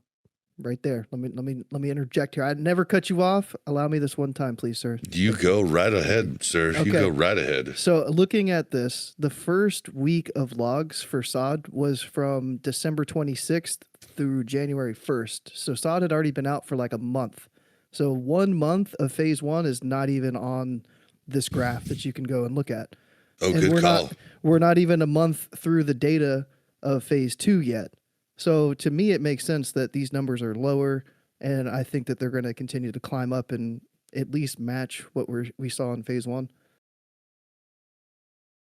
Yeah, that's like that was kind of what I was going to get at, but that's basically the gist of it. Is guys, they didn't have the tech in line to even log, for about a month until SOD was out, but they had the tech in because it was put in. They had it for the start of phase 2, so. Most people did not level up that quick. Like, I mean, it just like, that's the way it is. That's, like Buck, who, Buck in phase 1 wasn't max level for a long time, but since Almost 3 weeks, yeah, for level 25. But since he hung with us last half of phase 1, he was able to do pre-quests. He was able to do dungeon grinding with us. He was able to do so much that, he didn't have access to before. And that's probably what a lot of people deal with at the moment. So we see a huge rise in 1 week. I think the next week's going to be even bigger. And then the week after that, I think it's going to be even bigger. And also just people, just like I said, like sometimes you might not log, but either way, Blizzard seem to think, and they have different data than us, seem to think that they need to do something. I don't know if it's because of the vocal minority throwing a fit or anything. But I'll give you my take. A lot of people are saying they saw SOD was dying and they saw interaction was down, and I don't think that's what they saw. I think what they saw is people didn't realize the point of what they wanted to do, and the point is alts for SOD, and they've even come out and said that, and I think that's why the EXP boost has come in, not because they thought SOD wasn't doing well, because Kat even said, it seems like it's just packed everywhere I go, and that's what I see too.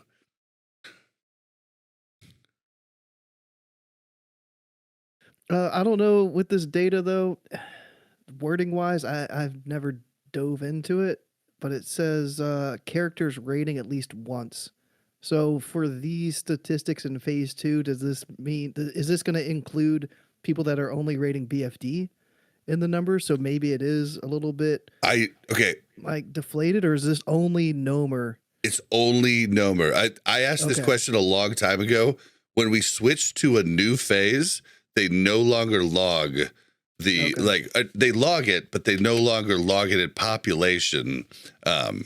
If this was BFD, this would be ginormous, because I know at least 5 people I could count on one hand that have 5 tunes that are raid logging BFD. Like, they log in as soon as BFD goes, run with 5 tunes, then just wait until the next BFD, and they have more rest, and then do 5 more tunes. Like, so I can guarantee you the number would be more around, although I don't know that everybody logs, because a lot of people ask me not to log those BFDs. But I guarantee we'd be more around 500,000 people rating instead of 250,000 if we were doing BFD. But yeah, it's not BFD numbers. It is, they're like IronForge.pro is always looking at the main raid for that season.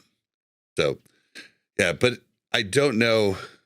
You would have had more chance, for people to get raids in, because some people still only raid once a week. We have a guy that really wants to be in one of our teams, but he can only come the one day a week, and it's just like, we're gonna try, but that's tough to like get him in. But like, there is people that can only do that, so the 3-day lockout's gonna bring up the pop even more. So because it'll count somebody who only rated one of the lockouts that week instead of both. But I just want to say, just for funsies, what could be some of the reasons for supposed slowdown? Can I?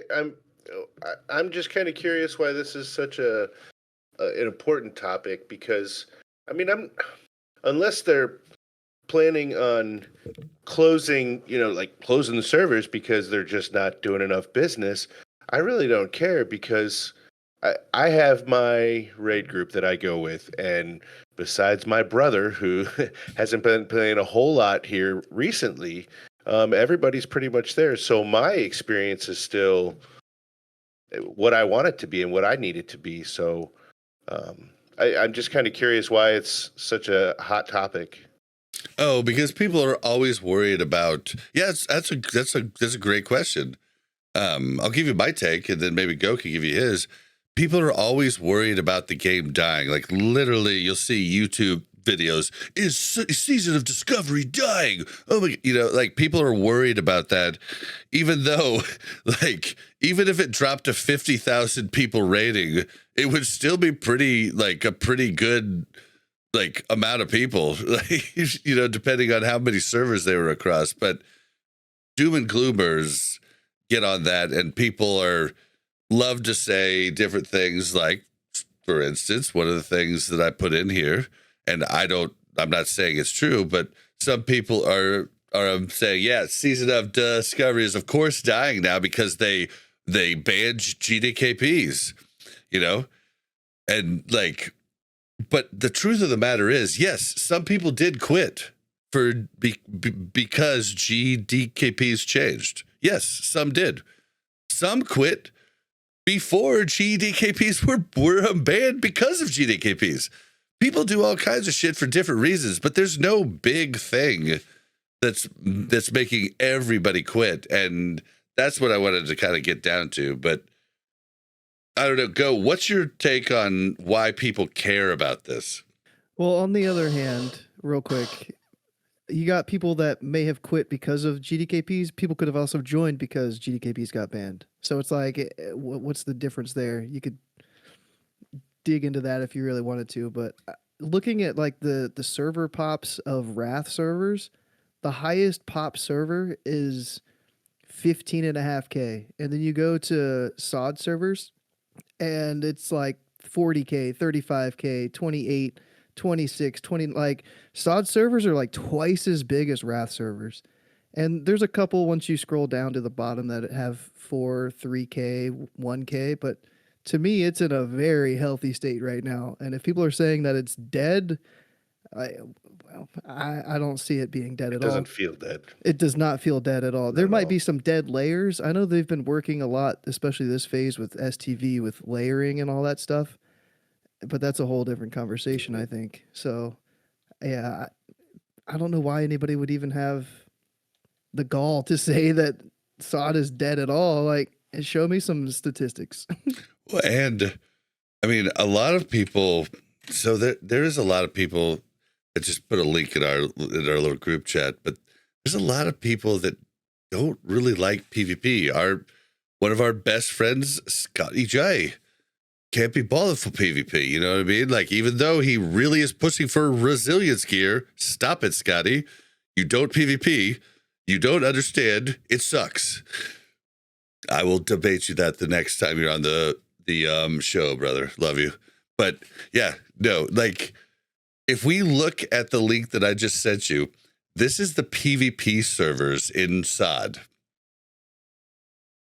Look at those, percentages, Yeah. and how close they are, and how just amazing that is. Like, almost all of them. The worst one is Living Flame US, where it's 55% ally. Like, no, the worst is Chaos Bolt US, but it's only 4,200 people on that server. But sorry for you guys on Chaos Bolt, but it's 59.1 all alliance. But then to show Jason here, if you clicked on Wrath, like, look at Wrath. Everything is one side or the other because they didn't police faction balance, and they just let things happen. Like on Wrath, we play on Benediction. It is 100% all alliance. Jason, if you see a horde, it's like a leprechaun. Like it's literally non-existent. Like they are a species that was endangered and now wiped off the face of the earth. They are gone. Like there's no horde that exists there. And then you look at Golemag's even better because it's 100% also. Humans are dead. They are extinct there. Like so what happens? You can go and make a character, but you're just doomed from the beginning. Like it's not worth it. There's literally nobody on your server. Like you go into like on Golemag, you know that the horde are there. You go to Ironforge, it's literally just you there. Like I mean, that's how it is. And for the first time in SOD, they decided to on the PvP servers only. They decided to police it and lock it when it starts to get weird. And it starts to get one side or the other. And they've done a bang up job. We're in phase 2 and it still looks amazing on most servers. And I just appreciate the work they've been doing there. But if you're someone who doesn't like PvP, maybe this doesn't matter to you at all. And you're like, who the fuck cares? Like, but this is part of classic WoW. And I'm sorry for you guys that are younger that like a big chunk of us, I might even say the majority of us that came in 2004 and 2005, we came for PvP and we were actually fucking pissed. Like we got to end game and we're like, what's going on? Like we came to like fight. This is World of Warcraft. And then they made us BGs. It was slow burn. We had to wait a long time. Alterac Valley was the first one they put out. And boy, that was a ball drop. Like you should have put out like AB or Warsong Gulch first. But no, you put out Alterac Valley. And I remember the first time I went into Alterac Valley and I was just running forever. I was like, what the fuck is going on? Because that was when they used to take 10 to 36 hours to complete a full game. So all you people that want that, shut the fuck up. You don't know what you want. Like Blizzard, protect the gamers. But like there was a ton of us who were just like, this is not what I signed up for. Like I don't want to just do PvE stuff. Like I do PvE stuff to PvP. And I think if you're that type of person, you're living your best life right now. Like we're having so much fun. And on the PvP service, it's the same as it was prior. Because we're so even, PvP doesn't break out constantly. Like if you're the low faction, you're going to get beat up on constantly. But on a like 50-50 server, this person's going to go, okay, do I want to engage in this right now? Because I really want to get this quest done, but they could call friends. Do I want to really engage in this? And so half the time, we don't even fight. We walk by each other, we wave, right? Like, that's the coolest part about PvP servers that are balanced. And we're getting that. And everybody's like, when's the next phase? And I'm like, fuck you. I want to enjoy my damn time at 40 and get to PvP on all my different characters. I don't give a shit if you want the next PvE content. Like, go out in the world or raid log and leave me alone. Like, Final Fantasy VII just came out. Play that, bro. Like, that's where I'm at. And, like, we're living in such a cool time, and people are bitching and moaning about the next thing, and it just makes me angry. What do you guys feel? I can all walk away. I feel you need a Xanax. Yeah, but people have been complaining a lot more, and it's weird. Like I stream on YouTube, and it's usually like 15, 20 people like hanging out, and some streams I get really negative, and I bitch and I moan about everything. And then well, there's some you're people a like, boomie. You've been depressed your entire life here. Yeah, and you got like, one little phase of awesomeness, so I get it. It's okay. people are like, dude, stop dooming. Like, bro, it's not that bad. Like, play this other game or whatever. Like, play retail. Like, anything I would complain about, people would be like, yeah, people would be like, do this instead or something. Like, why are you complaining? And then I had some positive streams. It was rough. I had a challenge. I was like, yo, anytime I'm negative, I'm doing 5 push-ups. So 50 push-ups later. Did you follow through? Yeah. I need to do that when I'm only getting gonna do negative. 4 That's this a great time. idea. Yeah. So like I was doing push-ups throughout the stream, and I was like getting in shape anytime I again. was negative. Yeah. But when I was being positive, people are like, dude, why are you so positive? The game is shit. And I'm like, there's no fucking winning right now. Yep, no which winning. side you're on. Like, you could be really positive and hype about SOD, and people are like, dude, why are you so hype about it? And then if you're super negative about it, it's like, dude, yeah, you're exactly right. Like, to go play something else. Like, what are you doing here? So it's a really weird time for I think classic WoW. Well, and there is a lot of retail people in, which like I think is also contributing to a lot of the people like requiring 6 of 6 for you to come on I think retail people are mean. Like if you don't understand a fight, they'll kick you rather than just taking a couple seconds to explain the fight to you. And like that's a weird thing we haven't dealt with in Classic. Like people, they're doomers that lie, like, and say that like they can't get into a group, and they're just not tenacious enough to get into a group. But I think it actually might be true this time around. People can't get into groups, like, because there's a lot of retail people in here just like taking retail, and retail people, don't get mad at me. You know, it's the truth. Like, I haven't played it, yes, but I have a lot of friends that play it. Like, if you don't know what you're doing, you're going to get kicked rather than somebody taking 3 minutes to explain something to you quickly. You know it's true. Don't meme.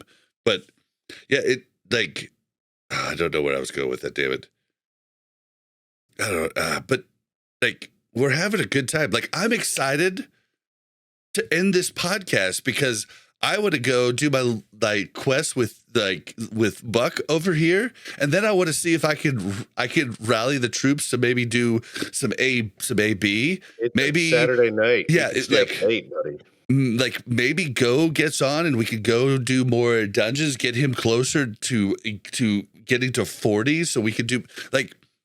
I think you gotta find some people you like to hang out with and you like to go do stuff with, because running around the open world with a 5-man group has opened my eyes to like how fun it could be. Like, yeah, you're going to take a long time to do collection quests, but you're going to do kill quests in a matter of seconds, and like, so it balances out, and you can just skip those quests that are a bitch, right?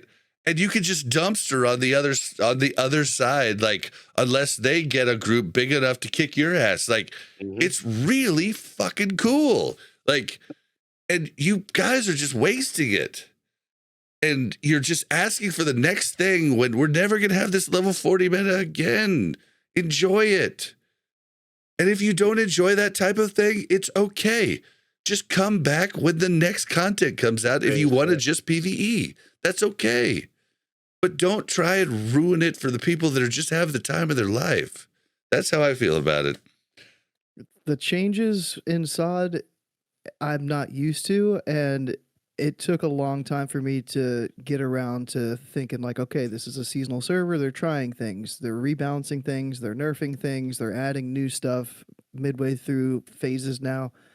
And it's just a big change from how we've kind of known ahead of time all the way through TBC and Wrath. Like, what's coming next? We knew. We could plan for it, and then now it's like SOD. Every week now, there's class tuning. Dude. Every week, there's something new. I don't even want to say this on the podcast. I don't even want to say it, but I'm going to say it because devs, please just give us a heads up early. Don't spoil anything. Yeah, just let us know. Yeah, something. No, let us know when we're going to be screwed for saving up certain things, because I needed to hit rank 5 on my rogue, and I accidentally bought too many of the honor tokens from STV. So I've like 9 honor tokens that I didn't use, and I don't want to use because it's a waste unless you hit the certain levels going up each time. So I don't want to use them. And I'm like, well, I should be able to save those for phase 3 when I'm going to the next levels. But you know that's going to be nerfed unless, like, devs, please make those honor tokens unique and do it quickly, please. Make them unique so that I can't just, so that I wouldn't do it. But people pre-stack are honor going for to next try phase? to pre-stack those so they can instantly hit the next rank week 1. So please just do the same thing that you do with the marks you get from BGs. Just make them unique 20, and so you can't get them from the undelete, the item restore service. Please do that, because I'd like to save at least the max. And I don't want to just have them become worthless. So please listen to me. Do it now before too many people save too many and they get really pissed. Do it now. Do it. They Do it. did Do it. say that, like, pre-stacking stuff like that. I forget, it was like the war song. I think He said, Warsong don't do tokens. it. Yeah, They he said, don't do it. do that for future phases. So to me, that's my personal warning to not pre-stack honor for phase 3 right now. So it's like, if you do it, But it'd be cool you to be got- able to save like 20 of them, right? Yeah. Right? Yeah. If you Yeah. had some, Like, sure. that'd be cool. Like, 20 'Cause would you're be... still being active. You're playing the game, and you should be getting a reward for it. Yeah, 20 would be, you get 250 honor per. So 20 would be 5K honor, right? Yeah. Which it'd be great to just to take over to the next thing. Like, and not too much, right? So yeah, but I don't know.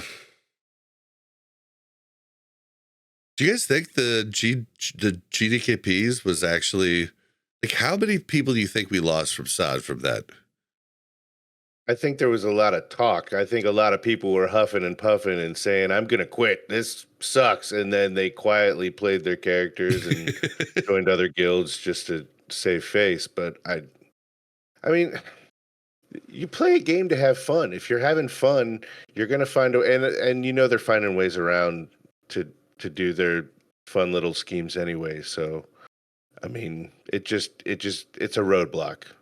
I don't know. Some are maybe, but I was curious and I did some research and like I decided to do the research as soon as they announced that GDKPs would go. So I looked at I didn't look at a bunch of them, but I looked at one gold site right, like, literally an hour after they made the announcement, because I wanted to really see if banning GDKPs was actually bringing down RMT. And I don't know that this is the best way to test it, but that day I checked the price, and then 2 days ago I checked the price again. And the price has plummeted 80%. So you can get 80% more gold for the same price that you could that day. So I do think that banning GDKPs has brought RMT down, because they're trying to sell at, like, rock bottom prices. But at the same time, I don't know if that's just inflation, but it seems like a lot for inflation. So in this short of a time, like, it's just been a few weeks since I did the two comparisons. It seems like banning GDKPs has really brought down RMT quite a bit. I also did some research, Bob, purely educational, looking at gold buying websites. Scotty, code Scotty J. Yeah. 5% off at checkout. And I think I did it around the same time. And I'm going to give some values here from what I remember off the top of my head, if that's okay. Sure, yeah. So it was about 100 gold per $20, and I checked yesterday, I think, and it was like 275 gold for $20. So like that's a big jump, and it's that's about what I'm saying. And You probably looked at the one Scotty makes fun of. I didn't look at G2G. Yeah. That's the one I look at. Yeah. Yeah. I looked at I forget, it was MMO something, but yeah, but yeah, that's about what, like 100 gold up to 270. So that's like a 66% increase, right? Am I doing that? I'm doing really quick math in my head. Yeah. But yeah, it's like it's a huge change, right? So it leads me to believe that it did cut down on RMT. And I said it from the start, like, I feel like, the gold sinks in the game, they'll get people to buy a certain amount of gold. But when you go to GDKPs or BOEs, I will say that too, but GDKPs make everything a BOE. Let's like put that into perspective. Like, then there's just like, there's not a lot to buy reason to buy gold, right? So like, I really think that this has worked. And I know a lot of people are going to be mad at me. Like, guys, remember, I like GDKPs. I had fun doing them. Yeah. Like, I had fun having the whales that bought gold supply me with gold and make my life easier. But I think this was probably a good change. Well, it's like supply and demand, so maybe there's just not enough demand right now for gold, but hear me out. They're going to lower the XP. More people are going to be leveling their alts. They're going to want to get their alts, their epic questline stuff. They're going to want to level up their professions. They're going to want to buy summons to get around the world. Dude, summons are out of this world. Gold demand might go up once the XP goes out, but then they're adding gold to the quest. I don't know how it's going to work out, but to me, it's like the GDKP gold that was going to these websites just changed over to summoning gold. That's my theory. It's like I can't sit in the LFG chat for more than 5 minutes and just get absolutely pissed off at how many spam posts of 4, 5, 6 different accounts posting the same exact copy pasta of selling summon to Scarlet Monastery, selling summon to these different zones. Am I a dick because I love that? I hate it, dude. And Wait, what I actually, only do it when I'm playing with Bob. Otherwise, I'll fly. I really will. I'm kind of like stubborn like you are with the you're not getting them out. Well, here, how about... Okay, so I don't like it being spammed where I'm looking for other stuff. So I'm going to make... So in Classic Hardcore, when the official servers came out, we had the coolest thing happen ever. We had a new channel created called Uber. And Uber was the channel where all the summoners posted. So if you joined Uber, you could just like have a spot where you saw just summons. And then like, that was great, right? But I don't know that I want to let go of summons. Like, I really like summons, especially when like I'm the asshole that's usually holding people back because I'm slow and I'm thinking and I'm trying to buy the shit I want. And then I feel like, oh shit, all 4 people are there and I'm the dick that's not there. I'll just buy a summon. If I couldn't buy a summon, I'd just be feeling like a dick the whole time I'm trying to catch up to you guys. Like, you know what I mean? Like, it's a double-edged sword, but it's so cool to be able to like traverse the world like that. And I know people say they're bots, but I don't know. I will. I think it's half and half. I talked to a lot of them. A lot of them are very slow to open up trade. A lot of them will bitch and moan like it'd be like, I said 3. And like, dude, your post literally said 2. Mm-hmm. It's like, okay, well, I said 3. I was like, well, your post said 2. And it also said Undercity, not SM, asshole. Like, and like, so there's definitely been some like discussion back and forth, but either way, I really enjoy it. And I don't know that it's like all of them are bots. I know Casimo said that last night, but I don't believe it's true. So the GDKP ban has also got me really fucking paranoid. Somebody asked, I think, Bob, you asked for a shadow protection potion in the BFD last night. And I was like, I'm not trading a fucking potion in this raid. I'm not getting Yeah, my the account automated flagged. shit is scary as fuck. Yeah, like somebody opened trade randomly in Orgrimmar today, and they were trying to trade me like some phase 1 material. It was like this salvage stuff. I don't remember what it was called. And I was like, I'm not taking that. Like, I don't know who you are. You're opening trade. You're trying to give me stuff. I hear people are getting mail, and it's just like I had a it's guy stressing me give out. me a stack of bread today, and I was just like, all right, cool, that's going on the vendor, thanks. But now you got me scared.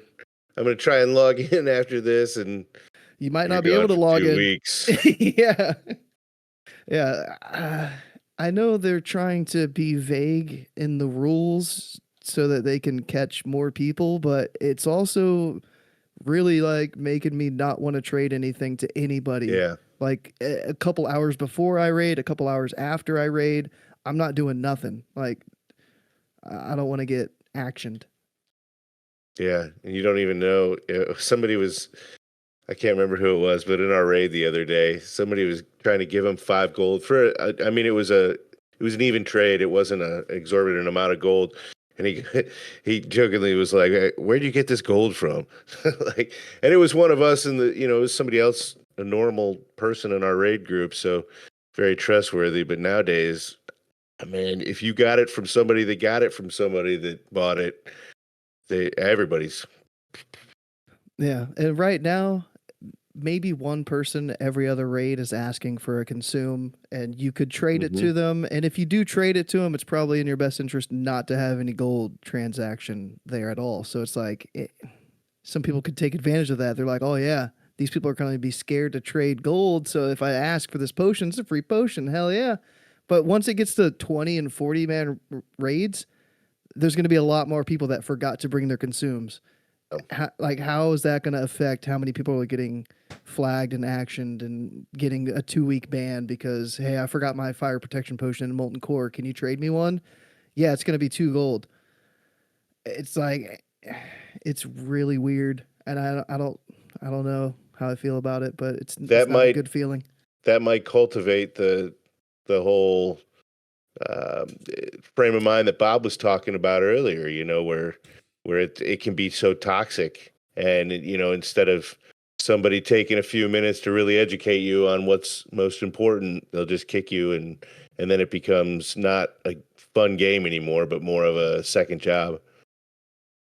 Yeah, so instead of being able to raid that night, you got kicked because you forgot to consume, and nobody in that raid could trade it to you. Yeah, because they're like, I'm not risking my account because you forgot your fire protection potion. Nope, you're dumb. Yep. Dude, yeah, I remember. I know the name, but I'm not going to say his name just because, like, I don't want to. Yeah, just in case, just in case he does buy gold, I don't want them to look into him or something. But he was joking with me, like he just put 5 gold in trade, and this was right after our friend got banned mid raid, which Blizzard. Keep the bans to Tuesday at reset. Come on, man. Like, banning in the middle of raid just hurts your whole fucking, like, it hurts your whole thing. Like, our first Nomer took an hour and a half longer than it needed to be because we had to talk, people into coming in to a started raid. Like, so now it's more like 45 minutes longer. But either way, like, keep the bans for that reset day, not mid raid on the last night of the first reset of Nober. But all that night, this one guy, he opened up the trade for 5 gold. I was like, stop it, no, I'm not taking your gold. Then he opened for 10 gold. No, stop it. Then he opened it for 50 gold. He kept clicking it, and I was not going to click it. And then the last one I think was 250 gold, which was all that he had. And like, I just wouldn't click it. I kind of regret not clicking it. Yeah, you put 250 gold in my trade. That might be worth. I would have given it back to him though. But it was just a funny meme because it's like, well, how much is enough to make Bob take the chance? You've had 250 gold in your. I've had 500. Right, yeah, I have it. Yeah, so. and now I'm like, dude, I'm struggling. Like, I'm fucking. I'm struggling to make gold this time around because all their gold sinks, man. Fucking A. I'm not. Let's just go do a bunch of SM runs. I think Yeah. I made like 10 gold last night just doing Mhm. our SM runs. I was like, what the SM. hell? Like, Oh yeah, yeah. That's just raw gold, but then you Yeah, sell yeah. the stuff. I mean, I made I like got to get back, 25, but I mean, I have to buy everything else. Like 25 don't go a long way. Like, you know, when I'm Yeah. spending a gold on every half an hour shadow oil that I have on my offhand during raid, you know what I mean? Like well, that don't Bob, go a long way. last night you were like, sorry, I'm buying consumes. And I was like, dude, we're doing fucking SM. And you show up, I you bought a know. summon, I and you know. had full elixirs, you had full like buffs. I was like, what the fuck is That's because Bob I'm doing? playing a fucking warrior, man. Like, you can't come out Yeah. in street tires on a fucking warrior. Like, you But, you yeah. and you saw the difference between most warriors that you come in. Like, I was pumping, and I was only level 36.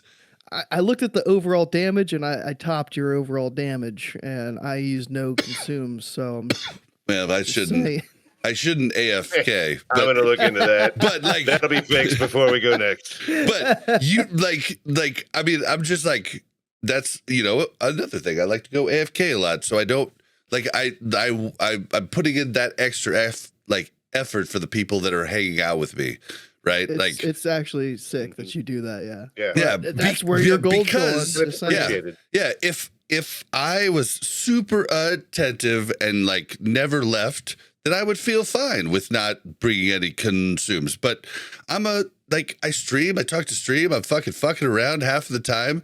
Like, I want to be able to do as much as I could do. And like, I was happy that we had three level 40s helping us. Like, Hell yeah. so Shout out yeah. Cassimo and Table Slam. Yeah, cast, table. I guess we only had 2. Wait, no. Yeah, we only Yeah, had 'cause 2. I'm not 40. Yeah. Yeah, because it was Casimo and Bayman was healing us on his level 33. It did an amazing He did job. an amazing job. He Nobody never died. He never healed before, but I was like, bro, you're level 33 and we're doing armory and cath.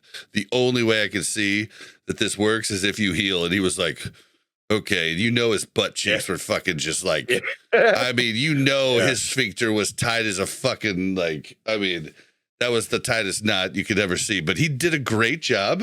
And, you know, like, yeah, like, so, yeah, I just, like, I don't know. I do that to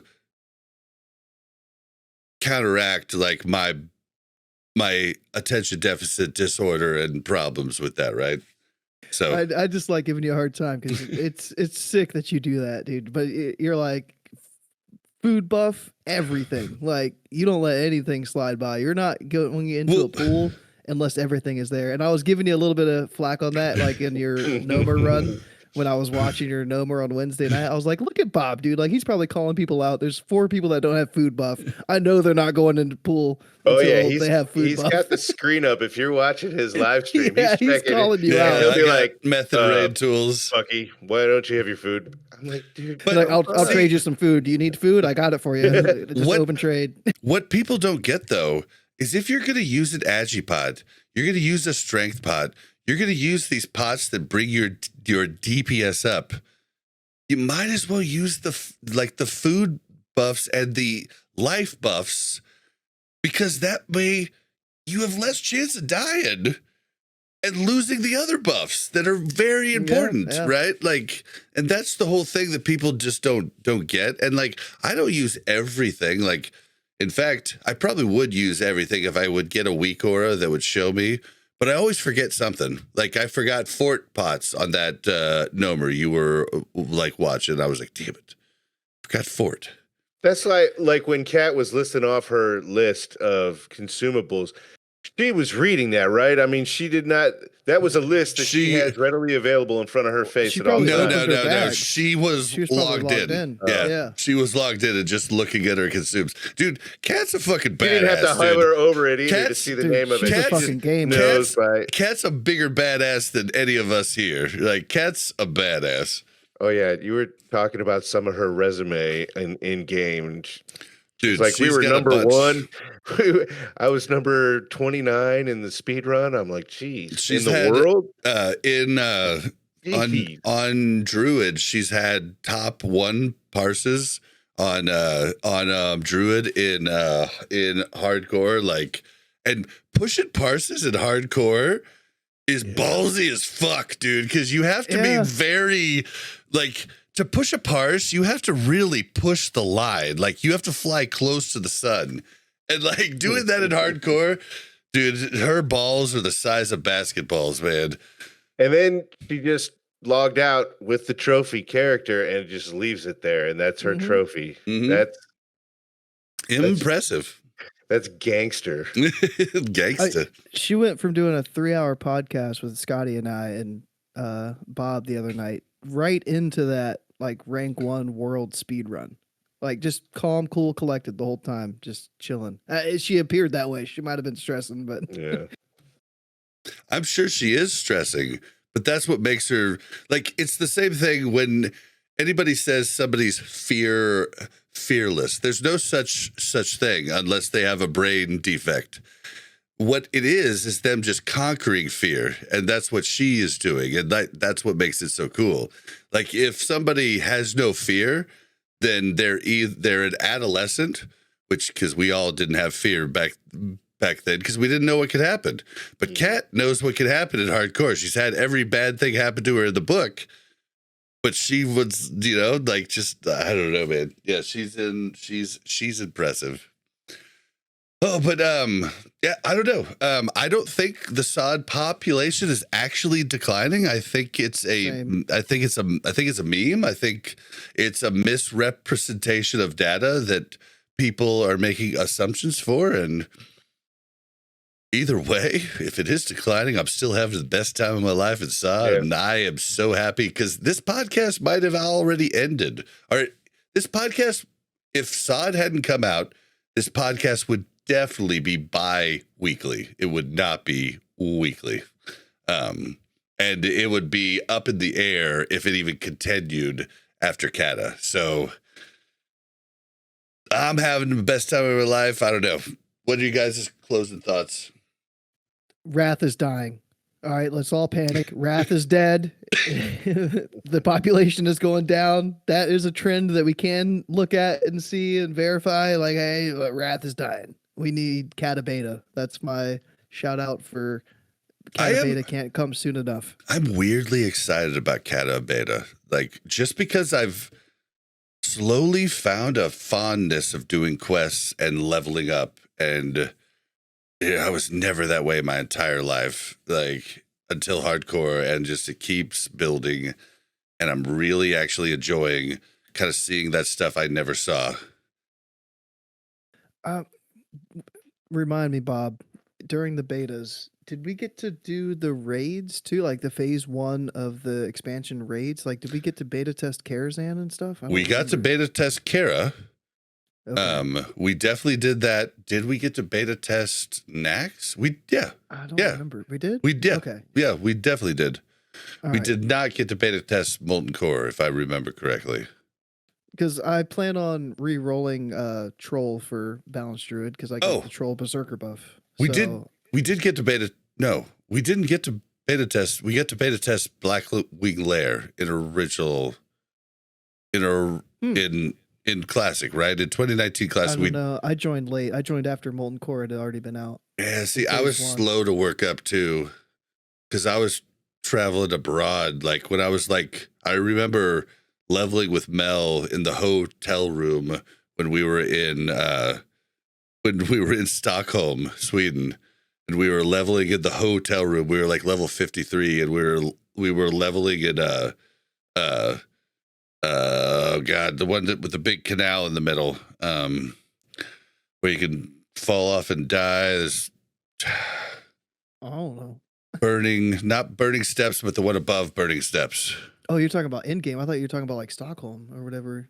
No, we we were at a hotel in Stockholm playing on our fucking laptops, leveling, and we were level 53 in original WoW Classic. Vacation be damned. Yeah. Warcraft is tonight. It was a work vacation. Like when we were in Paris and when we were in London, we didn't do that. But Paris was tacked onto the front of the business trip. London was tacked onto the back. And Stockholm was when we were at the actual conference. So like we couldn't go out drinking or have a good time. Like Mel had to make sure she was crisp for presentations and stuff at Stockholm. So, but yeah, we were leveling up there. So we were like slow too, but I don't remember. But I do remember we definitely beta tested Karazhan because it was the first time I got to meet Mad Season. Thank you, Josh Corbett, for allowing that to happen. Dude, we were in a group with Mad Season, Willie, Josh Corbett, Ale, me, Mel. It was like, I was like, I feel like I'm in a different world. Yeah. But yeah, and we definitely got to do Nax because that was the first time I got to raid with Simonized was in the beta in Nax, which was really cool. So yeah, I'll probably level up a fresh tune. I think they'll probably continue on and level gate the Cata beta, so it'll probably be like 1 to 60 for the first week or something like that, and maybe they open it up to through TBC and Northrend or something. Maybe they just boost it up to 80 at that point because they're like, none of that content's changed. But I'm looking forward to Cata beta, and I'd like to test out the raid, and then that's going to determine whether or not I end up playing Cata or not. If the raid as balanced druid feels fun, I'll play it. But if I'd have to re-level a tune on pre-patch because I'd have to go through everything again, like Troll Druid. Let's go. Yeah, well, and I'll be honest, if I'm going to play Cata, it's not going to be like Sod, like where I live in that world. I know that for sure. Like, it'll be I raid log, same. Which was the same thing I did in Wrath and in TBC. Like, and during TBC and Wrath, I lived in hardcore, raid logged in those, like I literally just logged off for raid, then logged off. Like, it was literally that's it. And the only reason I could do that is because I saved up a ton of money in Classic, like our original Classic. So, like, I'm happy that I've got hundreds of thousands of gold on Wrath, and hopefully that buys me my consumes because I'm not going to be like farming in the open world. Like, I'm just not going to do it. So I'm excited to maybe see the raids, but it won't be my home. I can almost guarantee you that. You gonna play Cata, Buck? I don't know. It's definitely not something I've really considered. We'll see how hard Bob pushes, We're all we'll see. 5 of us are gonna level up, like, and that's all. We're just gonna see it. I will say, you're gonna want to do it. Sign up for the beta if you have not signed up to the beta, because it's a once every year and a half, true. every 2-year experience, and you get to play with everybody from EU, Australia, everywhere around the world because it's one server. Yeah, and it's the coolest fucking shit. I might be able to get you in. It's possible. Like in the creator Discord, we got one time where they were like, "Hey, you could bring a +1 to the beta." That might happen, but we don't know if it's going to happen. So definitely, he's right. Sign up for the beta, but I think we'll be leveling up in the pre-patch. I think, like, not in the actual beta.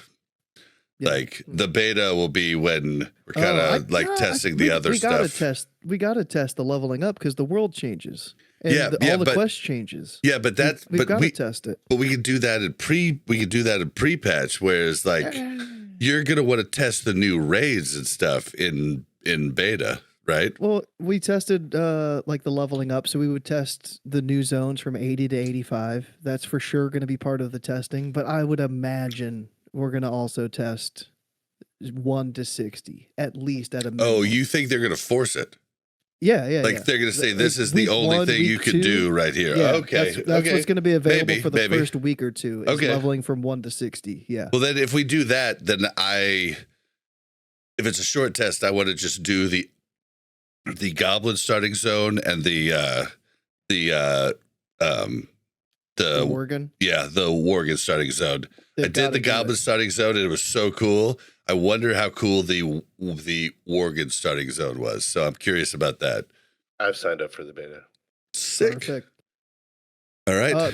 There was one more thing, Bob. So I was looking at the roadmap earlier when we were trying to figure out like when the Cata beta got moved to. It's between Self-Found mode coming out and the level 50, like phase 3 of SOD. And looking at the Season of Discovery banner, all it lists is level 50, new runes, and new raid. Whereas the one for this phase says level 40, new runes, Nomergon raid, new PvP event. So I'm wondering if we're going to get a new PvP event in phase 3 or not. Because I know people have already talked about like zones for what's the PvP zone event going to be for phase 3, but I don't know if we're going to get one.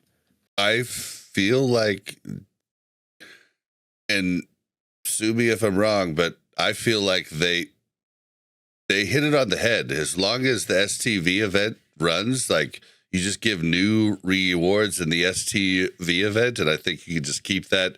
Also, I'm getting to know the terrain of STV really good for regrouping, and like I'd like to just keep that knowledge just to get better in the next phase, because like. And we gotta really fix that lag though, dude. It's been fixed every time I've went, except for I guess the one time you went last night. We had a second lag, like 1 second, but like it was great any other time. but you're experiencing less lag than the rest of the party most of the time. Like last night. Here, hold on. Your mic's sideways. It's built to like you need to point it more towards your mouth, like the front of it, like kind of like I don't want to say this, but just pretend that it's your happy man and you want it pointed that direction. All right, there. Is that better? Oh yeah, way. Okay. Yeah, talking in the side of this mic too is bad. Yeah. So I lost my thought. So you were talking about Bob the laughed. But I got STV the mic event. fixed. Oh yeah, I mean, most of the time you are experiencing less lag than the rest of the party. I don't know why. Google Fiber, There's like Google Fiber and the rest like of them don't have it. AT&T, all of the big ones, they all Fiber. traffic shape, which takes individual ping and makes it a lot higher. You don't notice it on any download speeds or any other thing, but traffic shaping really kind of kills gaming. So, well, but when you say there is no lag or very little lag, it's usually you, and the rest of us have a little bit more. I'll say it isn't as bad as it was. Yeah, it was But it's unplayable. It's still not. I mean, it's just not that enjoyable though with all the lag. So,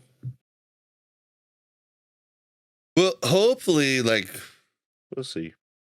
the ideas we had about the buff being just in every spot is kind of neat. I think like that could really like push people out a little more and have a lot more intricate like team fights. Sorry, Go, you were saying.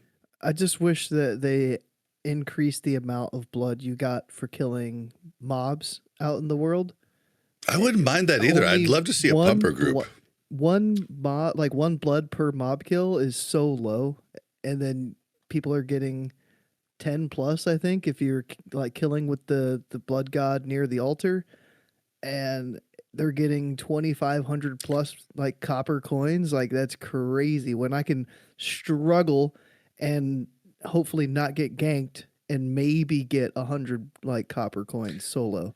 It That's would a be big difference. Yeah, it would be cool to like kind of average it out for the solo guys, because there's some times where I have a whole guild that I could get in a group, like, but I'm just feeling like I just want to like chill out, talk to my chat, listen to some music, maybe listen to a podcast, and just solo for one of them, but it's completely worthless because I'm going to come away with 80 copper coins. Yeah, You know? solo?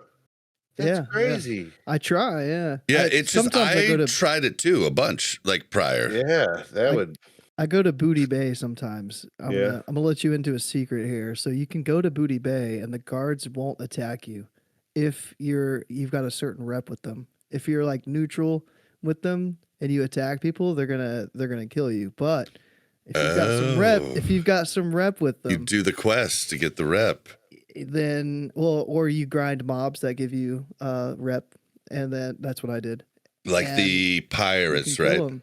I killed mobs in Barons in phase 1, and I grinded my rep up because I got there was it was ratchet rep. I got ratchet rep all the way up to like 1 rep from Revere. That was the cap. Okay. Grinding the mobs, but it gave reduced rep for like Gadgetzan. There's 3 of them. Gadgetzan, Booty Bay, and something Gagging else. said, huh? Yeah. I believe the words you were looking for was gadgets in. Yeah, I was like, Everybody makes fun of me for saying no Maragon, No Maragon. no Maragon, No no Marigan. Marigan, No Marigan, yeah. no Maragan, no Maragan. Good thing Scotty's not here. He'd be No dead by Mar- now. But you can if you attack people Nober? if you attack people that have opted out, you have to look at their nameplate and see if it's got like the alliance icon, or because I'm a horde player, I assume it's the opposite way. If you're an alliance and you see like the horde icon next to their nameplate, you can't attack them, or the guards will attack you regardless of your rep. But if there's a sword there, then you can attack them and kill them. So you can attack the PvP opposite black. faction. Okay, that's interesting. The same faction too. So what I do as a person wow. that likes to get on people's nerves is I will sit there and I'll be in range of the flight path for the alliance. They'll come in, they'll be AFK when they land. If I see that they have a sword icon next to their name, I'm killing them and I'm getting 6 blood. Thank you, Rez, and let me kill you again. So it's only if they're opted out that you can't mess with it. You have to know the ins and outs of how it works. So the first time you go and try it, if you do go and try it, you'll probably die a couple times to the guards, and then you might figure out how it works. Well, But here, it's fun how about this? as a solo player. How about this? Like, cause like Lubes was talking about wanting to do he's like, I wonder what a pumper group killing just NPCs could do. And I was like, probably still not much, man. Maybe 300 coins if you're, in a really highly populated place. But what if you did something where you could get a buff that would run for 10 seconds? So and it's a stacking buff, but you kill a mob, you get the buff. And then it's going for 10 seconds. You have to kill another mob before 10 seconds is over. Your buff stacks up to 2, stacking up to 10 times. And at 10 times, you're making 3 blood per kill instead of 1 blood per kill. Like, I'm not trying to make it better than the PvP part, because like we need to keep that better. But just something where a solo player could actually really like get some shit going. Could like be worth it to go there. So yeah, like 3 blood a kill would be pretty awesome. Like that would basically think about your best run as solo. What? A little over 100. So if you had 3 blood, it would have been a little over 400 or 350 or so, right? And Once I got it stacked up. 350 solo is fair as fuck, because like 350 is sometimes what I'll get in like a scuffed group, right? Running around the blood god. Oh yeah. So like that, I feel like that would be a fair thing. But that's assuming that player's not getting interrupted by players coming and killing them. Because that Well, you would happens have to to- me every time I'm solo. You would have to pick a place that's not close to one of the shrines, and then you would have to pick your time to go turn in too. I've tried plenty of places, and still randomly, I don't know what the fuck they're doing, but there's random groups of like 3 to 5 players that are running around the world killing people. I'm like, what? Guys, go to the altar, do PvP. They're let the me people solo. that are just the same way. They're trying to find a different way to do it that's not as Yeah. clustered, right? But All right. Well, But yeah, I think we've had a great show, guys, but I think we need to start winding it down. if you say so. We got to get you to 40. Ooh, and I need What to are you make at? sure that I can see You you at straight. 39? I'm at 37 right now still. Yeah. Oh, we could grind it out tonight. All right, guys, don't forget to follow us on Twitter at WC Reloaded. You can follow the Mash Those Buttons Network at the Mash Network. We would love your input, your stories. Send them to WCRpodcast at gmail.com. We do have a story time somebody sent in. I'm going to do your story, I promise. I just need Mel here because I stutter when I read. So I'm sorry. I just need to wait for her.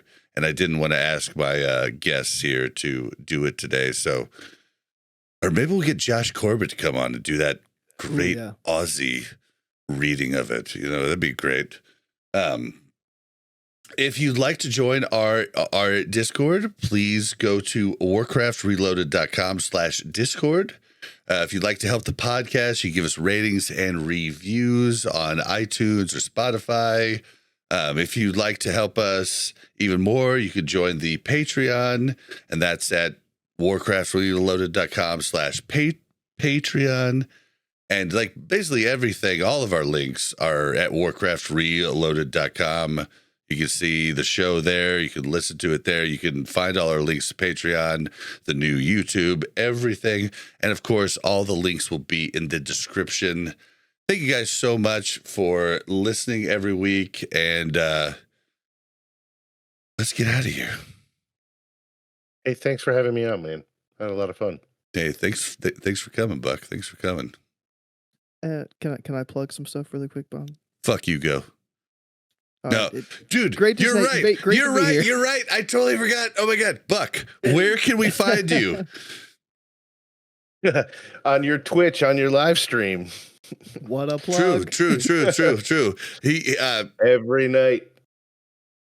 it was funny because we hung out with the Mere Casuals crew, and we've been doing every Friday night. We've been doing a BFD with them. And this is so funny because they thought Buck sounded like McConnell. And I was like, well, Buck kind of is my McConnell. He's my guy hanging out on my stream every night. So that's funny that he sounds like McConnell to you. I You did just not. called yourself Asman. No. Yeah, you did. Yeah, you did, Bob. I did not.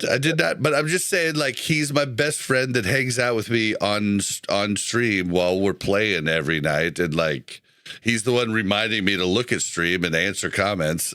So, I mean, it's pretty funny that but I did not hear it. I don't think he sounds like McConnell at all, but yeah, I don't know. Go. I'm so sorry. Thank you for reminding me. you're fine, Where you're can we fine. find you? I didn't even do mine. YouTube.com/@ClassicGho, ClassicGho. All your balanced druid information that you're interested in. All the phase changes. We've had so many changes in phase 2. I've covered most of those. Tonight after the show, I'm gonna be interviewing one of the top balanced druids from phase 1 and phase 2. Wait. 30 minutes from now. So that means we're not going to be able to take you? After that, it might be like an hour. Okay. Something like that. That's So okay. We'll see. I'll make okay. some coffee. Yeah, We'll see. Buck and I can do, we could do our Biss Green Shoulders quest. Yeah. So if this goes live Tuesday, audio listeners that are listening right when this goes live, Cubicle Chat is going to be live Tuesday the 5th, I think is the date, or the 4th? Tuesday the 5th. So yeah, catch me and Scotty J over at Scotty J's YouTube channel. He also streams the podcast on Kick. It's called Cubicle Chat. We usually stream Wednesdays. Sometimes it's weekly, sometimes it's monthly. It just depends. So just check me out over there with Scotty J. And that's it, Bob. That's all I got. Follow me on Twitter. I don't do anything on Twitter, but GHOWOW on Twitter. Yeah, give him a follow. He needs to learn how to use it. I haven't posted one thing. I just like people's posts. I'm a liker. That's okay. That's okay. You have to start somewhere. I remember the first time I made a Twitter, I was so confused. And I'm still not good at it. Like if you look at Sarth, he like kills it. All right. Thank you, Go, for reminding me how to host. Every once in a while, I have to have that reminder. But you can find me on Twitter at Blazzin_Bob. That's BLAZZIN_BOB. You can find me on Twitch at twitch.tv/Blazzinbob. You can also find the show live there. Oh, man, I don't care. We're done, guys. We're done. Like, this was a great episode. Thank you, Kat, for coming on. And we amazing. Wish we could have had you for this last discussion, but we will see you guys next week. Bye. Bye. Thank you very much for checking out Warcraft Reloaded Podcast. Make sure to like and subscribe and hit that bell so you don't miss any future content.